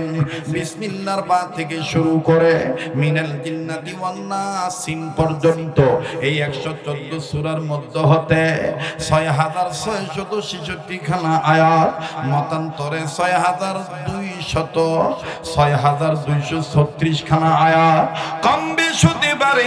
টোটাল কোরআন কারীমের মাধ্যমে আল্লাহ পাক ঈমানদার বান্দা বান্দীদেরকে ডাক দিয়েছেন দুই শব্দ দ্বারা, দুই ভাবে আল্লাহ দুই রকম ভাবে ডাক দিয়েছেন। আল্লাহ পাক কোথাও বলেছেন ইয়া আইয়ুহান নাস, আল্লাহ রাব্বুল আমিন কোথাও বলেছেন ইয়া আইয়ুহাল্লাযিনা আমানু। আওয়াজ দিয়ে বলেন না সুবহানাল্লাহ। ভাইয়া বারবার বলি, কেউ যদি চলে যায় চলে যেতে দিবেন বন্ধু, কারো যাওয়া দেখে কেউ না যায়। জীবনের শেষ বয়ান মনে করে বয়ান করছি, কার পিছনে জানি মালাকুল মউত দাঁড়িয়ে আছে, কার জন্য জানি জঙ্গলার বাস রেডি হয়ে গেছে, কার জন্য জানি কাফনে কাপড় তৈরি হয়ে গেছে, কার জন্য জানি কবরের মাটি বায়না হয়ে গেছে। ও মুসলমান, কোন কোরআনুল কারীমকে আল্লাহ মহা সম্মানের কিতাব বানাইলেন। আরে বাবাজি, এই মাদ্রাসার সম্মানিত সভাপতি মহোদয় তিনি আপনাদের অনুরোধ করে বলে দিয়েছেন বিনয়ের সহিত আপনাদের সন্তানদেরকে মাদ্রাসায় পাঠাবেন।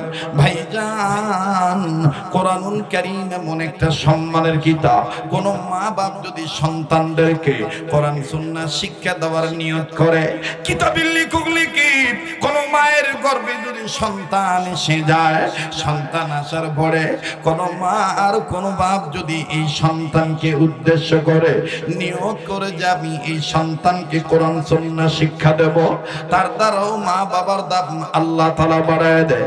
দেখেন কেমন বাড়ায় দেয় বন্ধু। ডাইনি ভাবে নজর দিবেন না, এই পাগলটার চেহারার দিকে তাকিয়ে থাকবে। আমার বন্ধুগণ, আমার বাবাজিরা, এই জমিনের উপরে আসমানের নিচে পৃথিবী বিশ্ব বিখ্যাত যত আইম্মায়ে মুস্তাহিদগণ ছিলেন, তার মধ্যে একজনের নাম কিয়ামত পর্যন্ত ইতিহাসের পাতায় স্বর্ণালী অক্ষরে লেখা থাকবে।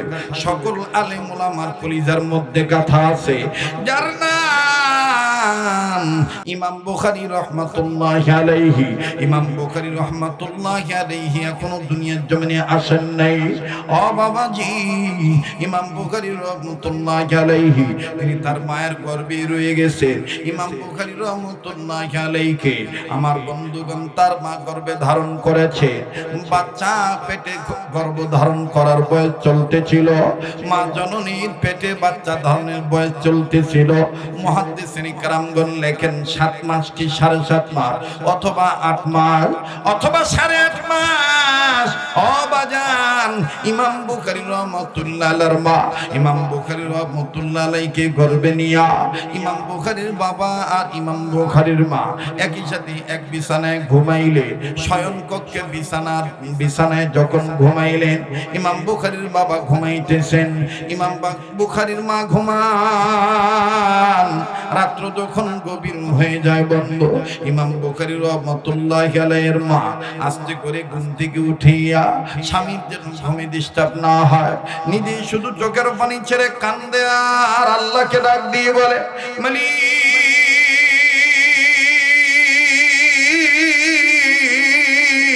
ওগো আমার আল্লাহ, এটা তুমি আমারে কি স্বপ্ন দেখাইলা? আমি বাচ্চা গর্ভে নিয়ে কি স্বপ্নে দেখলাম গো আল্লাহ। আল্লাহ গো, না জানিয়ে স্বপ্নের কারণে, এই খাবের কারণে পেটের বাচ্চার কোনো ক্ষতি হয়ে যায়। ওগো বাড়িওয়ালা মা বোনেরা, ওগো বাবা ভাইরা, বাড়িওয়ালারা, দোকানদারেরা, যে যেখানে আছেন ওখান থেকে কথাগুলি শুনবেন। নাকটার মধ্যে আল্লাহ ওদের গ্রাম পাওয়া যাইতেছে, যেদিকে তাকাই সেদিকে শুধু নূর আর নূর দেখতে পাচ্ছি। আমার দিল বলে রে, আজকের মাহফিলে তো আল্লাহ ফিরে দিবে না। এই মাহফিল কবুল হয়ে গেছে, এখানে আমি আপনি গুনাহগার হতে পারি, কে জানি নেককার বান্দা হয়ে বসে আছে। বাবাজি, এই পাগলের সাথে দোয়া করলে ঠকবেন না। এই পাগলের হাত তো কাবা ধরা হাত, প্রতি বছর আল্লাহ কয়েকবার মক্কা মদিনায় নিয়ে যায়। আজকের এই মাহফিলটা আসার কারণ হলো ওই মক্কার জমিনে, তায়েফের জমিনে আপনাদের স্নেহের আলাউদ্দিনকে ওয়াদা করে ফেলেছিলাম, আমি যাব বলেছিল হুজুর, আপনি গেলে ফায়দা হবে। এলাকার মানুষ অনেকেই বিশ্বাস করবে না, আপনিকে আমরা নিতে পারবো। অবাজান, দিনের খাতিরে উম্মতের উলামায়ে কেরামদের মাহফিলে মাদ্রাসার উন্নয়নের জন্য এলাকাবাসী সহি নিয়তের বরকতে আল্লাহ রাব্বুল আলামিন আমাকে এনে দিয়েছে। মুহতারাম হাজিরিন, এই পাগলের চেহারার দিকে তাকাইলে ঠকবেন না। প্রতি বছর আল্লাহ রাব্বুল আলামিন হজের মৌসুমে আরাফাতের মাঠে রেখে দেন। আরে বন্ধু, 2014 সাল থেকে শুরু করে 2025 পর্যন্ত শুধুমাত্র করোনা মহামারী যেই বছর এসেছিল, ওই বছরটা সৌদি গভর্নমেন্ট আমার বন্ধুগণ জাতির সুরক্ষার জন্য, দেশবাসীর সুরক্ষার জন্য, রাষ্ট্রের নাগরিকদের সুবিধার্থে আমার বন্ধুগণ অন্যান্য রাষ্ট্রের ভিসা বন্ধ করে দিয়েছিলেন।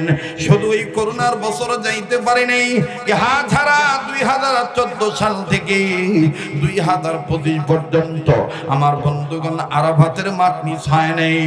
এ বাবাজি, আল্লাহ পাক এমন তকদির বানিয়ে দিয়েছে, আপনাদের দোয়ার বরকতে প্রত্যেকটা বছর গোটা রমজান মাস পবিত্র মক্কা মদিনায় থাকতে হয়। যেই বছর মদিনায় থাকি, আবার সামনের বছর মক্কায় চলে আসে রুটিন। আমার বন্ধুগণ, আবার যেই বছর মক্কায় থাকি, পরের বছর আবার মদিনায় থাকা লাগে। আল্লাহ রাব্বুল আমিন ব্যবস্থা করে দিয়েছেন, যতদিন বেঁচে থাকবো গোটা রমজান মাস মক্কা মদিনায় কাটাবো। এই তো আবার আগামী 21 ফেব্রুয়ারি চলে যাব, আপনাদের জন্য দোয়া করব, কথা দিচ্ছি আপনাদের পক্ষ থেকে রাসূলুল্লাহ রওজা পাকে দ্রুত সালাম পৌঁছে দেব। ও ভাইয়া, কাবা ঘর যখন ধরব, কাবা ধরে আপনাদের জন্য দোয়া করব, আমি আপনাদেরকে ভুলবো না ইনশাআল্লাহ, আপনারাও আমাকে ভুলবেন না। জীবনের শেষ বয়ান মনে করে বয়ান করছি, আমার দিল বলে আজকের দোয়া কবুল হবে।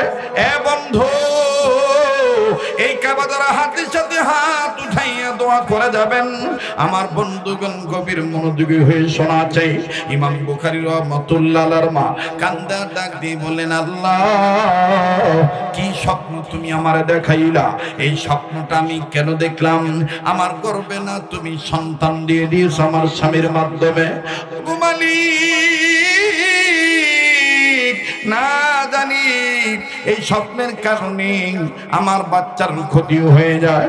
ইমাম বুখারীর মায়ের কান্নার আওয়াজ, স্ত্রীর কান্নার আওয়াজ, আমার বন্ধুগণ ইমাম বুখারীর বাবার ঘুম ভেঙে গেল। ইমাম বুখারী রাহমাতুল্লাহ আলাইহি বাবা ঘুম থেকে উঠিয়া রাগ না হইয়া আদ্রভাবে বিবির কাঁধে হাত দিয়া ডাক দিয়ে বলে, বিবি রে তুমি কেন কান্দো? কান্নার কারণ আমারে বলো। এ বিবি কি হয়েছে, তোমার কষ্ট হচ্ছে নাকি? আমার জানা মতে সন্তান গর্ভধারণের বয়স যখন 7 মাস 8 মাস হয়ে যায়, ছেলে হোক মেয়ে হোক, পেটের ভিতরে বাচ্চারা নড়াচড়া করে, বাচ্চারা হাঁটু দিয়া গুঁতো মারে, হাত দিয়া বাহু দিয়া আঘাত করে, ওই সময় মাদের কষ্ট হয়ে যায়। বিবির এরকম কোন ঘটনা নাকি? বিবি বললেন, স্বামী গো না, এই ধরনের কোন ঘটনা না। তাইলে তুমি কেন কান্দো, তুমি আমারে বলো। ডাক দিয়ে বললেন, স্বামী গো আমি গর্ভে সন্তান নিয়া আজ রাত্রে এমন একটা স্বপ্ন দেখেছি, এই স্বপ্নটা কোনোদিন আমার জীবদ্দশায় দেখি নেই। ও স্বামী, না জানি স্বপ্নের কারণে বাচ্চার কোনো ক্ষতি হয়ে যায়। স্বামী আপনি জানেন এই বাচ্চাটা গর্ভে আসার পর থেকে আমি রোজা রাখি, আমি নফল ইবাদত করি। স্বামী গো এই বাচ্চাটার জন্য আমি বিভিন্ন নিয়ত করেছি, সন্তানটাকে আমি কোরআন সুন্নাহর হামিল বানাবো। আগে বলেছি কেউ যদি চলে যায়, চলে যেতে দিবেন বন্ধু, কারো যাওয়া দেখে কেউ যাবেন না। মুহতারাম হাজিরিন, ইমাম বুখারীর মা ডাক দিয়ে বলতেছেন, স্বামী গো আমি এমন একটা স্বপ্ন দেখেছি, আমার বড় ভয় হয়, না জানি বাচ্চার কোনো ক্ষতি হয়ে যায়। ইমাম বুখারীর বাবা ডাক দিয়ে বলতেছেন, বিবি রে কি স্বপ্ন দেখেছ? ইমাম বুখারীর মা ডাক দিয়ে কয়, স্বামী আমার, আমি স্বপ্নে দেখতে পাইলাম আমার গর্ভের পেটে যে বাচ্চা আছে, আমার এই গর্ভের পেটটা উঁচু হতে হতে এমন উঁচু হয়ে গিয়েছে, গর্ভের পেটের উপরের অংশটা এত উঁচু হয়ে গিয়েছে আমি নিজেই হাত দিয়ে ধরে রাখতে পারতেছি না, এত বেসামাল আকারে উঁচু হয়ে গেছে। আর স্বামী এই গর্ভের পেট উঁচু হওয়ার কারণ কি, এটা কেন আমি স্বপ্নে দেখলাম? ইমাম বুখারীর বাবা ডাক দিয়ে বললেন, বিবি রে যদিও আমি একজন যোগ্য আলেমের ছাত্র, উম্মতের উলামায়ে কেরামগণ আছেন, জিজ্ঞেস করে দেখবেন।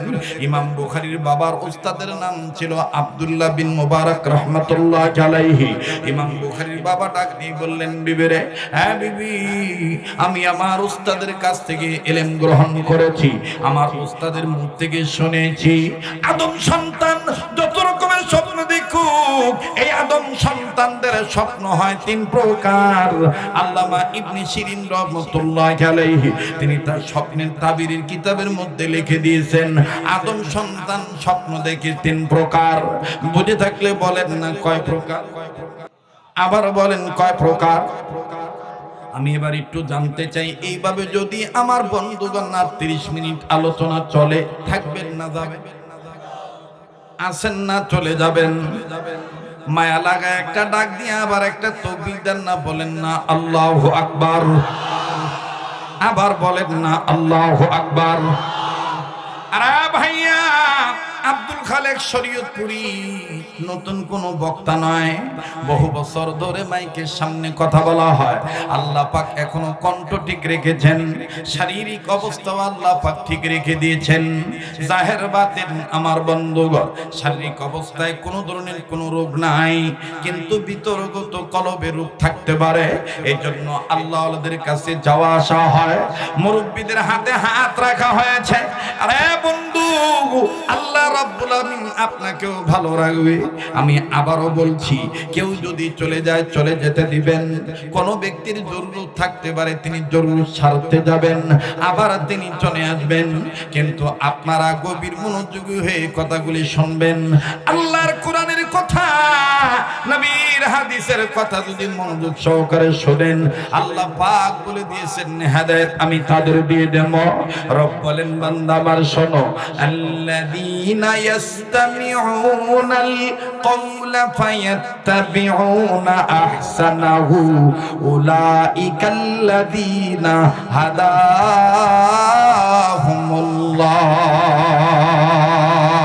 দেখে কয় প্রকার, আবার বলেন কয় প্রকার? আল্লামা ইবনে শিরিন রাহমাতুল্লাহ আলাইহি বলেন, আদম সন্তান স্বপ্ন দেখে তিন প্রকার। নাম্বার 1 খাবে রহমানি, নাম্বার 2 খাবে শয়তানি, নাম্বার 3 খাবে খেয়ালি। বাংলায় মুহাদ্দিসিন ইকরাম বলে দিয়েছেন, আদম সন্তান স্বপ্ন দেখে তিন প্রকার। নাম্বার 1 স্বপ্নে রহমানি, নাম্বার 2 স্বপ্নে শয়তানি, নাম্বার 3 স্বপ্নে খেয়ালি। স্বপ্নে রহমানি হলো নবী পয়গম্বরগণ দেখেছেন, আউলিয়া কেরামগণ দেখেন, হক্কানি বুজুর্গানি দিনগণ দেখেন, সাহাবায়ে কেরামগণ দেখেছেন, তাবিঈনগণ দেখেছেন, আইম্মে মুজতাহিদগণ দেখেছেন।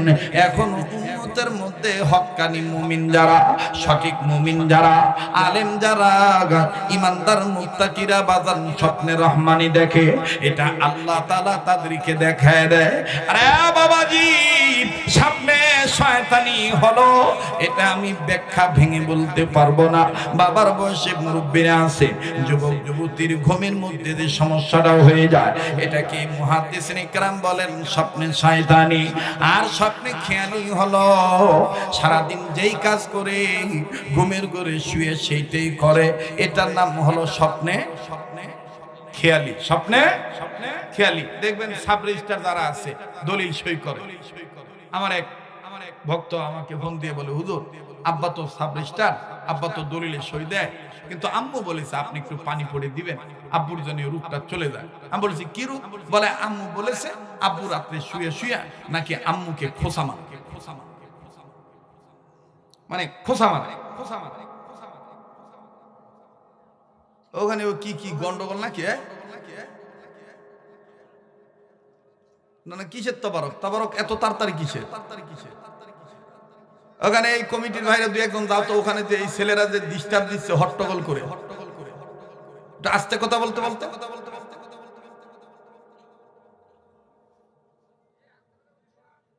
আপনারা কি বলেন, ওয়াজ হবে কি হবে না?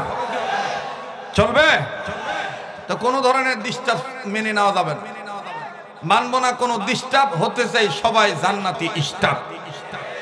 কথা কোন ঠিক কিনা? নারায়ে তাকবীর। তো খাবে খেয়ালি, খাবে খেয়ালি। তা আমি ডাক দিয়ে বললাম, বাবা তোর আব্বা কি কাজ করে? ভাই আমার আব্বা তো সাব রেজিস্ট্রার। আমি তো, তোর আব্বা যদি সারাদিন যে পাইকারি হারে যে দলিল সই করে, ওই শুয়ে শুয়ে মনে করে যে দলিল নিয়ে আসছে, ওই দলিলই মারেটা। সাব রেজিস্ট্রার কথা কি বলবো, আমার কথাই বলি। এই যে ওয়াজ নসিহত সারা বছর তো করা হয়, দেশ বিদেশ, 2-1 রাত্র অবসর থাকে না, তো হোম মিনিস্টারকে নিয়ে যখন ঘুমাই, হোম মিনিস্টার বোঝেন তো কি বোঝে রে, এই হোম মিনিস্টারকে নিয়ে যখন ঘুমাই, তখন মনে করি যে স্বপ্নে দেখতেছি মাহফিল কানায় কানায় ভরপুর, মাইকটাও জবর সুন্দর, এ টান না দিলে কেমন হয়? এ তখন এই ঘুমের ঘরে শুয়ে শুয়ে বলি, আর ভাইরা আর বন্ধুরি, হোম মিনিস্টার তখন আমাকে আদ্রভাবে ধাক্কা দিয়ে খায়, এই যে এটা ওয়াজের মাসলা, এটা ঘর শুয়ে আছেন খাটে, এটাকে বলে খাবে খেয়ালি, এটাকে বলে স্বপ্নে খেয়ালি। যে মানুষ যেটা কল্পনা করে সারাদিন, যেটা অভ্যাসে যেটা তার হয়, দেখবেন সে শুয়ে শুয়ে রাত্রে উঠেই করে। কথা কোন ঠিক কিনা? যেমন আমাদের এক উস্তাদের মুখে শুনেছিলাম, এক কৃষক সে ধান লাগানোর সময় তার মাথার উপর দিয়ে প্রায় সময় বিমান যাইত। আছে না এরকম এলাকা যে ওই রোডটা মানে এয়ারলাইন বিমানের রোড, কিন্তু নিচে ক্ষেত, এরকম আছে না? ঢাকা টঙ্গী আশুলিয়া ওই এলাকায় গেলে মেট কিন্তু বিমানের মেট, কিন্তু নিচে যে ধান লাগাচ্ছে ওরা কি বিমান আমরা বোঝে? তো যে ধান লাগাইতেছে উনি আমার বন্ধুগণ, আমার ভাইরা, উনি ওই যখন বিমান যায় তখন ধান লাগানো বাদ দিয়ে আহা আহ আহ বিমানে টাকাও হবে না, আরে বিমানে উঠতেও পারবো, কারা যে উঠে গেল, যদি জীবনে একবার উঠতে পারতাম মন ভরে দেখতাম। এই খালি ওর কল্পনা। একদিন বেচারা ঘুমের ঘরে স্বপ্নে দেখে বিমানে উঠছে, বুঝতে পারছেন? বিমান উঠছে। এখন ওঠার পরে উনি বলতেছে বিমানের জানালা কোয়া নেই, জানালা কোন দিকে? আর একজন বলতেছে এইদিকে। তো জানালার কাছে যায়, দেখতেছে জানালা বন্ধ। বিমানের জানালা বন্ধ থাকে না খোলা থাকে? বন্ধ থাকে। তো বলতেছে বিমান আলা হয়, জীবনে কত বড় লোকের বাড়িতে উঠেছি, উঠে ছাদে উঠে পর্যন্ত নিচে দেখেছি, আর আমি এত শখ করে বিমানে উঠলাম, উনি জানালা আটকা থুইছে। খোলে না কেন? নিজে নিজেই ঘুমের মধ্যে জানালা খুলতেছে, মানে বাইরে দেখবে। তো খোলে না খুলছে, খুলে মাথা বের করছে, মাথা বের করে বাইরের দৃশ্য বলে দেখছে। দেখে এখন মাথা ভিতরে ঢুকাবো, কিন্তু মাথা তো আর ভিতরে ঢুকে না, কোথায় যেন আটকে যায়। এখন খুব জোর করে ঢুকাইছে, জোর করে মাথা ঢুকাইতে চাইতেছে, কিন্তু গলায় ফাঁস লেগে গেছে। ঘুমের থেকে উঠে দেখে ওই যে সিরা খাতা গায়ে দিয়ে যে রাত করে শুয়েছিল, ও সিরা খাতার ফুটার মধ্যে মাথা ঢুকে বসে আছে। এটাকে বলে খাবে খেয়ালি। এটাকে কি বলে বাবা? খাবে খেয়ালি। যেমন আমরা যখন ছাত্র জীবনে লেখাপড়া করেছি, আমরা অনেকের বাড়িতে জাগির থাকতাম, লজিং থাকতাম। আপনাদের এলাকায় আছে না? তো আমাদের অনেক ছাত্র ভাইদের সাথে আমরা তৎকালীন সময় পদচালিত বাহন সাইকেল চালিয়ে চালিয়ে জাগির বাড়ি থেকে খাবার আনতে যাইতাম। তো আমার এক ছাত্র ভাই আমার পাশে শুইতো, ওকে শুয়ে শুয়ে দেখতাম তো রাত্রে করে ঘুমের মধ্যেই পাও এরকম করে ঘুরে। তোকে সকাল আমি জিজ্ঞেস করতাম, তুই এরকম করিস কেন? কয় ভাই ঘুমের ঘরও আমি স্বপ্নে দেখি জাগির বাড়ি যাচ্ছি আর আসতেছি, সাইকেল চালাই। এখন বড় হয়ে লেখাপড়া করে বুঝার পরে বুঝতেছি যে আহারে ওই ছাত্র ভাই যে সাইকেল চালাইতো, এটা আসলে সাইকেল চালাইতো না, এটা ছিল স্বপ্নে খেয়াল। এটা স্বপ্নে কি খেয়ালি। আর একটু আপনাদেরকে ভালো করে বুঝিয়ে দিই, যারা দেখবেন যে খুচরা মাছ বিক্রি করে, মাছ বিক্রি করে না পাইকারির কাছ থেকে, বাবা আপনি কষ্ট না, আপনি আমার কাছে ওই টেবিলটার কারণে একটু ঝামেলা মনে হচ্ছে। এই টেবিলটা এখন আর দরকার নাই। আর আপনারা ভাবিয়েন না যে হুজুর তো কম ওয়াজ করবে, আমি অন্যান্য বক্তার মতন টিউশনি করি না, আমি একটু লম্বা চড়া সময় দিয়ে ওয়াজ করি। এটা অনেকে পুরান শ্রোতারা জানেন। আপনাদের আপত্তি আছে নাকি? কতক্ষণ আপত্তি আছে? তবারক তো খাবে নয়, কিন্তু আগে মোবারক খান। তবারক পরে খায়েন, আগে মোবারক খান। মোবারক কি? পবিত্রতা। মোবারক কি? পবিত্রতা। আল্লাহ গ্রহণ করার তৌফিক দান করেন। আবার বলেন আমিন। আর একটু তাকবীর লাগান তো জোরে, নারায়ে তাকবীর, নারায়ে তাকবীর। দেখবেন ওই যে বাপ ভাইরা মাছ বিক্রি করে খুচরা মাছ, ওনারা মাছ তাজা রাখার জন্য আলাদা একটা পানিতে, আলাদা একটা পাতিলে পানি রাখে। কিছুক্ষণ পর পর হাত ঢুকাইয়া পানি তুলে সিটা না এরকম সিটি দেয় না। তো আমার বন্ধুগণ এরকম অনেক মাছ বিক্রেতারা, তাদের বউ তাদেরকে মনে করে তাদেরকে জিনে ধরছে, হুজুরদের কাছ থেকে পানি পড়া না, আমার স্বামী শুয়ে শুয়ে এরকম পানি সিটা। তো যেই হুজুরা বোঝে ওই হুজুরা বলে না, এটা কোনো উপরি ধরে নাই, কোনো জিন পায় নাই, এটা আসলে তার স্বপ্নে খেয়ালি। সে সারাদিন যে কাজ করে রাত্রে ঘুমায়া সেই কাজ করে। তো ইমাম বুখারী বাবা ডাক দিয়ে বলে, বিবি আমার মনে হয় এটা তোমার স্বপ্নে খেয়ালি হতে পারে। বিবি বলতেছে না না, আল্লাহি রাব্বিল কাবা, কাবার মালিকের কসম করে বলতে পারি এটা খাবে খেয়ালি নয়, এটা খাবে রহমানি। তবে আমার ভিতরে ভয় হলো, আমার গর্ভের পেটটা কেন বারবার উঁচু হয়ে যাচ্ছে, এটা কেমন স্বপ্ন, না জানি আবার সন্তানের কোনো ক্ষতি হয়ে যায়। স্বামী ডাক দিয়ে বললেন, বিবিরি যে আল্লাহ তোমার স্বপ্ন দেখাইছেন, ওই আল্লাহর সাহায্য তুমি চাও, আল্লাহ পাক এই স্বপ্নের ব্যাখ্যাটা ভালো বানায় দিতে পারে। ভাইজান, ইমাম বুখারীর বাবা ইমাম বুখারীর মাকে ডাক দিয়ে বলতেছেন, বিবিরে ঘাবড়ানোর কোনো দরকার নাই, একটু পরে ফজর আজান দিয়ে দিবি, আমি মসজিদে যাব, সালাত আদায় করব। শোনো রে বিবি শোনো, যদিও আমি আলেম হয়েছি, আব্দুল্লাহ বিন মুবারকের ছাত্র এবং শাগির্দ আমি, কিন্তু স্বপ্নের ব্যাখ্যা দেওয়ার মতন যোগ্যতা আমার নাই। তবে রে বিবি তুমি শোনো, যেই মসজিদে আমি নামাজ আদায় করব, এই মসজিদে আমার এক হামসবক ভাই আছে, সহপাঠী ভাই আছে, তিনিও আব্দুল্লাহ বিন মুবারকের খাস শাগির্দ ছাত্র। আল্লাহ পাক তাকে যোগ্যতা দিয়েছেন, মানুষ স্বপ্ন দেখলে স্বপ্নের কথা শুনে তিনি স্বপ্নের ব্যাখ্যা ভালো না মন্দ তিনি বলিয়া দিতে পারেন। বিবি তুমি ঘাবড়াইও না,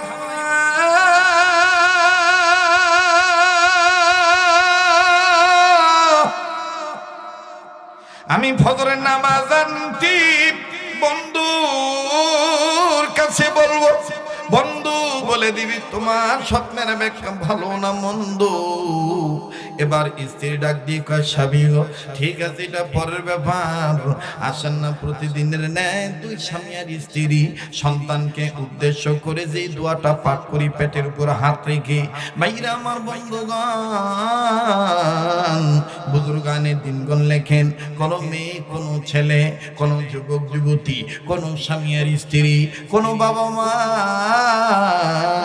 যদি বুঝতে পারে যে আমরা সন্তানের পিতা মাতা হব, গর্ভে সন্তানের আলামত বুঝতে পারার পর যদি মায়েরা এই আমল করে, বাবা মা দুইজন মিলে যদি এই আয়াতগুলো পাঠ করে, ওই সন্তান মানব সেবক হইয়া যায়, ওই সন্তান আল্লাহওয়ালা হয়ে যায়, ওই সন্তান সুসন্তান হয়ে যায়। ইমাম বুখারীর মা ডাক দিয়ে বলতেছেন, স্বামী গো আপনি আমার গর্ভের উপরে হাত রাখেন, প্রতিদিনের ন্যায় দোয়াগুলি পাঠ করেন। ইমাম বুখারীর বাবা ইমাম বুখারীর মায়ের গর্ভের উপরে হাত রাখলেন, পেটের উপর হাত রাখলেন, দোনো স্বামী আর স্ত্রী দোনোজনই হাত রাখলেন। হাত রাখার পর নিয়মিত ভাবে দৈনন্দিনের স্বভাব অনুযায়ী দৈনন্দিনের ন্যায় আমার বন্ধুগণ দোয়াগুলি পাঠ করলেন। আমি বলবো কোন দোয়া ভাইয়া, প্লিজ গভীর মনোযোগী হয়ে শোনা চাই। এক পর্যায়ে যখন মুয়াজ্জিন ফজরের সালাতের আযান দিয়ে দিল, ইমাম বুখারীর বাবা ডাক দিয়ে কয়, বিবি রে বিবি এখন আমি নামাজ আদায় করতে যাব। ইমাম বুখারীর মা ইমাম বুখারীর বাবাকে ডাক দিয়ে কয়, স্বামী গো যাবেন আপনি নামাজে, মুহতারাম ইমাম সাহেবকে বলবেন স্বপ্নের কথা, উনি স্বপ্নের কথা শুনে বলবেন স্বপ্নের ব্যাখ্যা ভালো না মন্দ তিনি জানাবে। তবে স্বামী গো আমি মা হইয়া আপনার সন্তানের বাবার নিকট একটি আবেদন জানাইতে চাই, আপনি দোয়া করবেন। কেননা হাদিসের মধ্যে দেখেছি বাবা মা যদি ছেলে মেয়ের জন্য দোয়া করে, আল্লাহ রাব্বুল আলামিন এই দোয়া ফিরাইয়া দেয় না। আওয়াজ দিয়ে বলেন না সুবহানাল্লাহ। ইমাম বুখারীর বাবা ডাক দিয়ে কয়, বিবি রে এই সন্তানের জন্য তুমি তো ঘাবড়াও কেন? মহিলা ডাক দিয়ে কয়, স্বামী আমার সন্তানের জন্য তো মায়েদের যন্ত্রণা 3 ভাগ বেশি, বাবার 1 ভাগ, মায়ের হলো 3 ভাগ। কথা কোন ঠিক না বেঠিক? সাহাবায়ে কেরাম নবীকে প্রশ্ন করেছিলেন, নবীজি আল্লাহ নবীর পরে খেদমত করব কার? নবী বলেছেন তোমার মায়ের। তারপরে কার? বলে তোমার মায়ের। বলে তারপরে কার? বলে তোমার মায়ের। বলে তারপরে কার? নবী তারপরে বলেছেন 4th নম্বরে বলেছেন তোমার বাবার। ইহার দ্বারা বোঝা যায় ছেলে মেয়ের জন্য মায়ের দরদ, মায়ের ভালোবাসা আমার বন্ধুগণ 3 ভাগ, বাবার হইল 1 ভাগ। ইমাম বুখারীর বাবা ডাক দিয়ে বলতেছেন, বিবি আমার, তুমি যেভাবে তোমার সন্তানের পক্ষে মায়া দেখাইতেছো তাতে মনে হইতেছে তুমি এই সন্তানের খুব পাগল।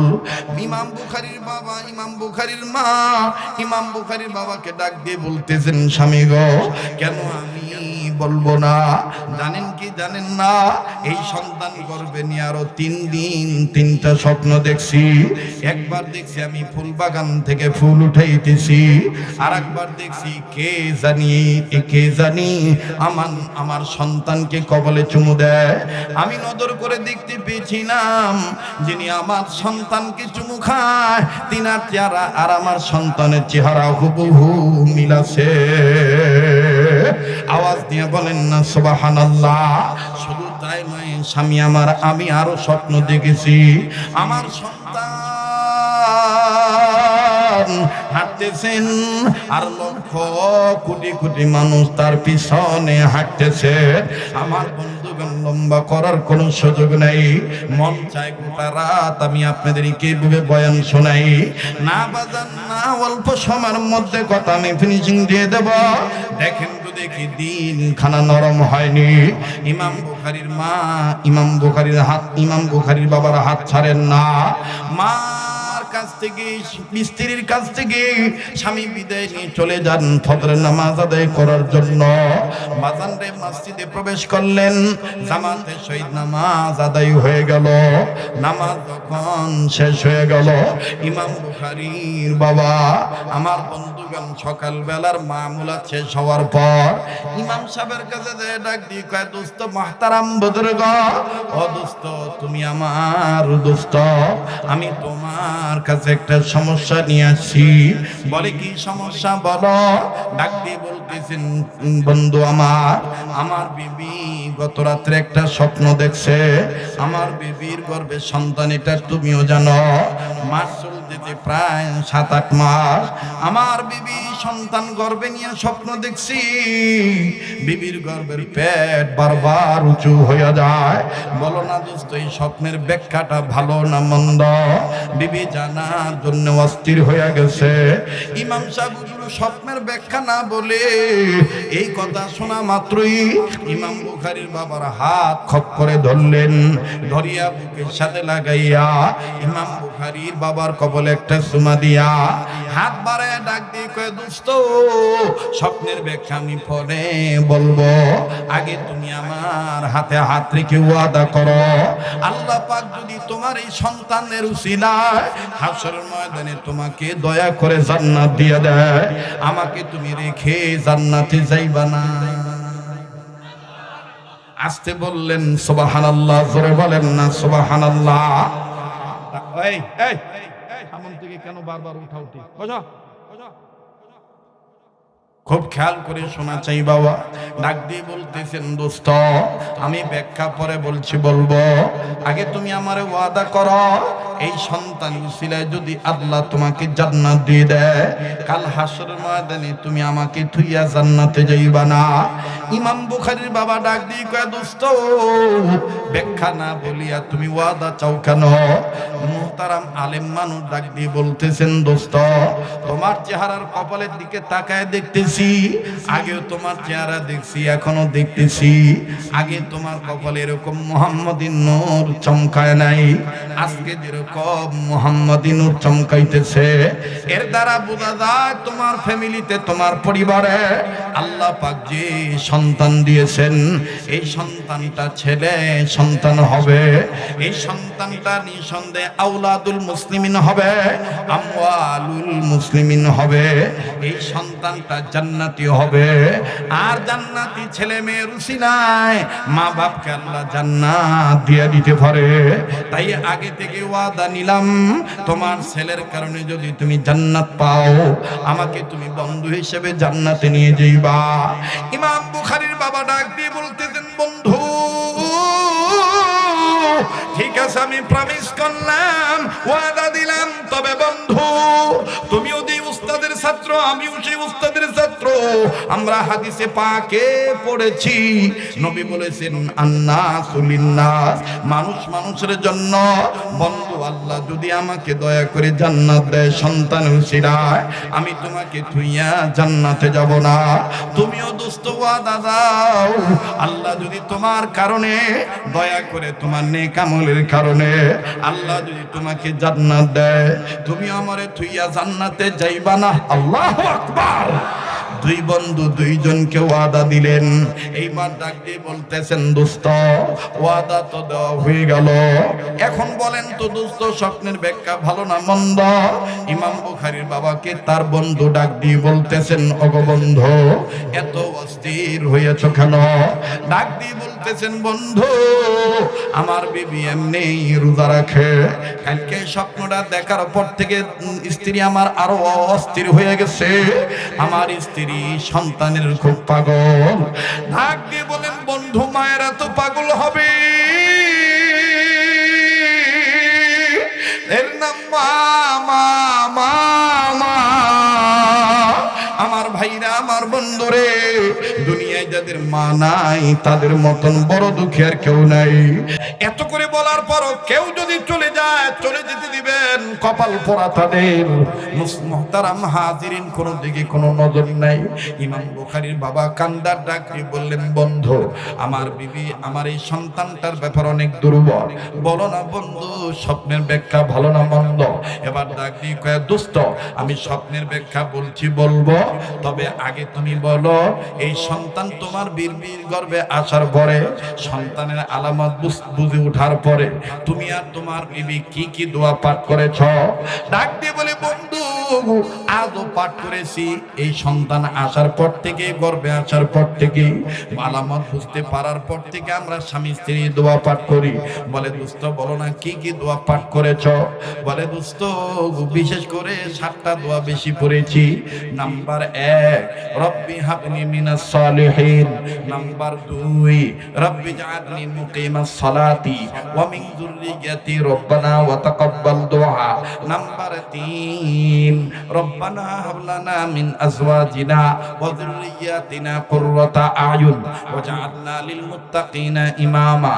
নাম্বার 4, রব্বির হামহুমা কামা রব্বায়ানি সগীরা। নাম্বার 5, সুবহানাকা লা ইলমা লানা ইল্লা মা আল্লামতানা ইন্নাকা আনতাল আলিমুল হাকীম। নাম্বার 6, রব্বানা ফিরলি ওয়া লিওয়ালিদাইয়া ওয়া লিল মুমিনিনা ইয়াওমা ইয়াকুমুল হিসাব। নাম্বার 7, তবে দোস্ত 7 নাম্বার দোয়াটা প্রতিনিয়ত কন্টিনিউ 7 বার করে স্বামী আর স্ত্রী পেটে হাত রেখে বলি, রব্বানা তাকাব্বাল মিন্না ইন্নাকা আনতাস সামিউল আলিম। এইবার আলেম মানুষ ডাক দিয়ে বললেন, দোস্তরে তোমরা 2 স্বামী স্ত্রী দোয়া পাঠ করেছো, আল্লাহ পাক তোমার বিবিকে স্বপ্ন দেখায় দিয়েছে, তোমার বিবির গর্ভের পেটটা উঁচু হয়ে গেছে। এই উঁচু হওয়ার ব্যাখ্যা হইল, শুনবেন না কথা কয় না, না দোয়া করে দেবো? একটু মহাব্বতে জিকির করেন, লা ইলাহা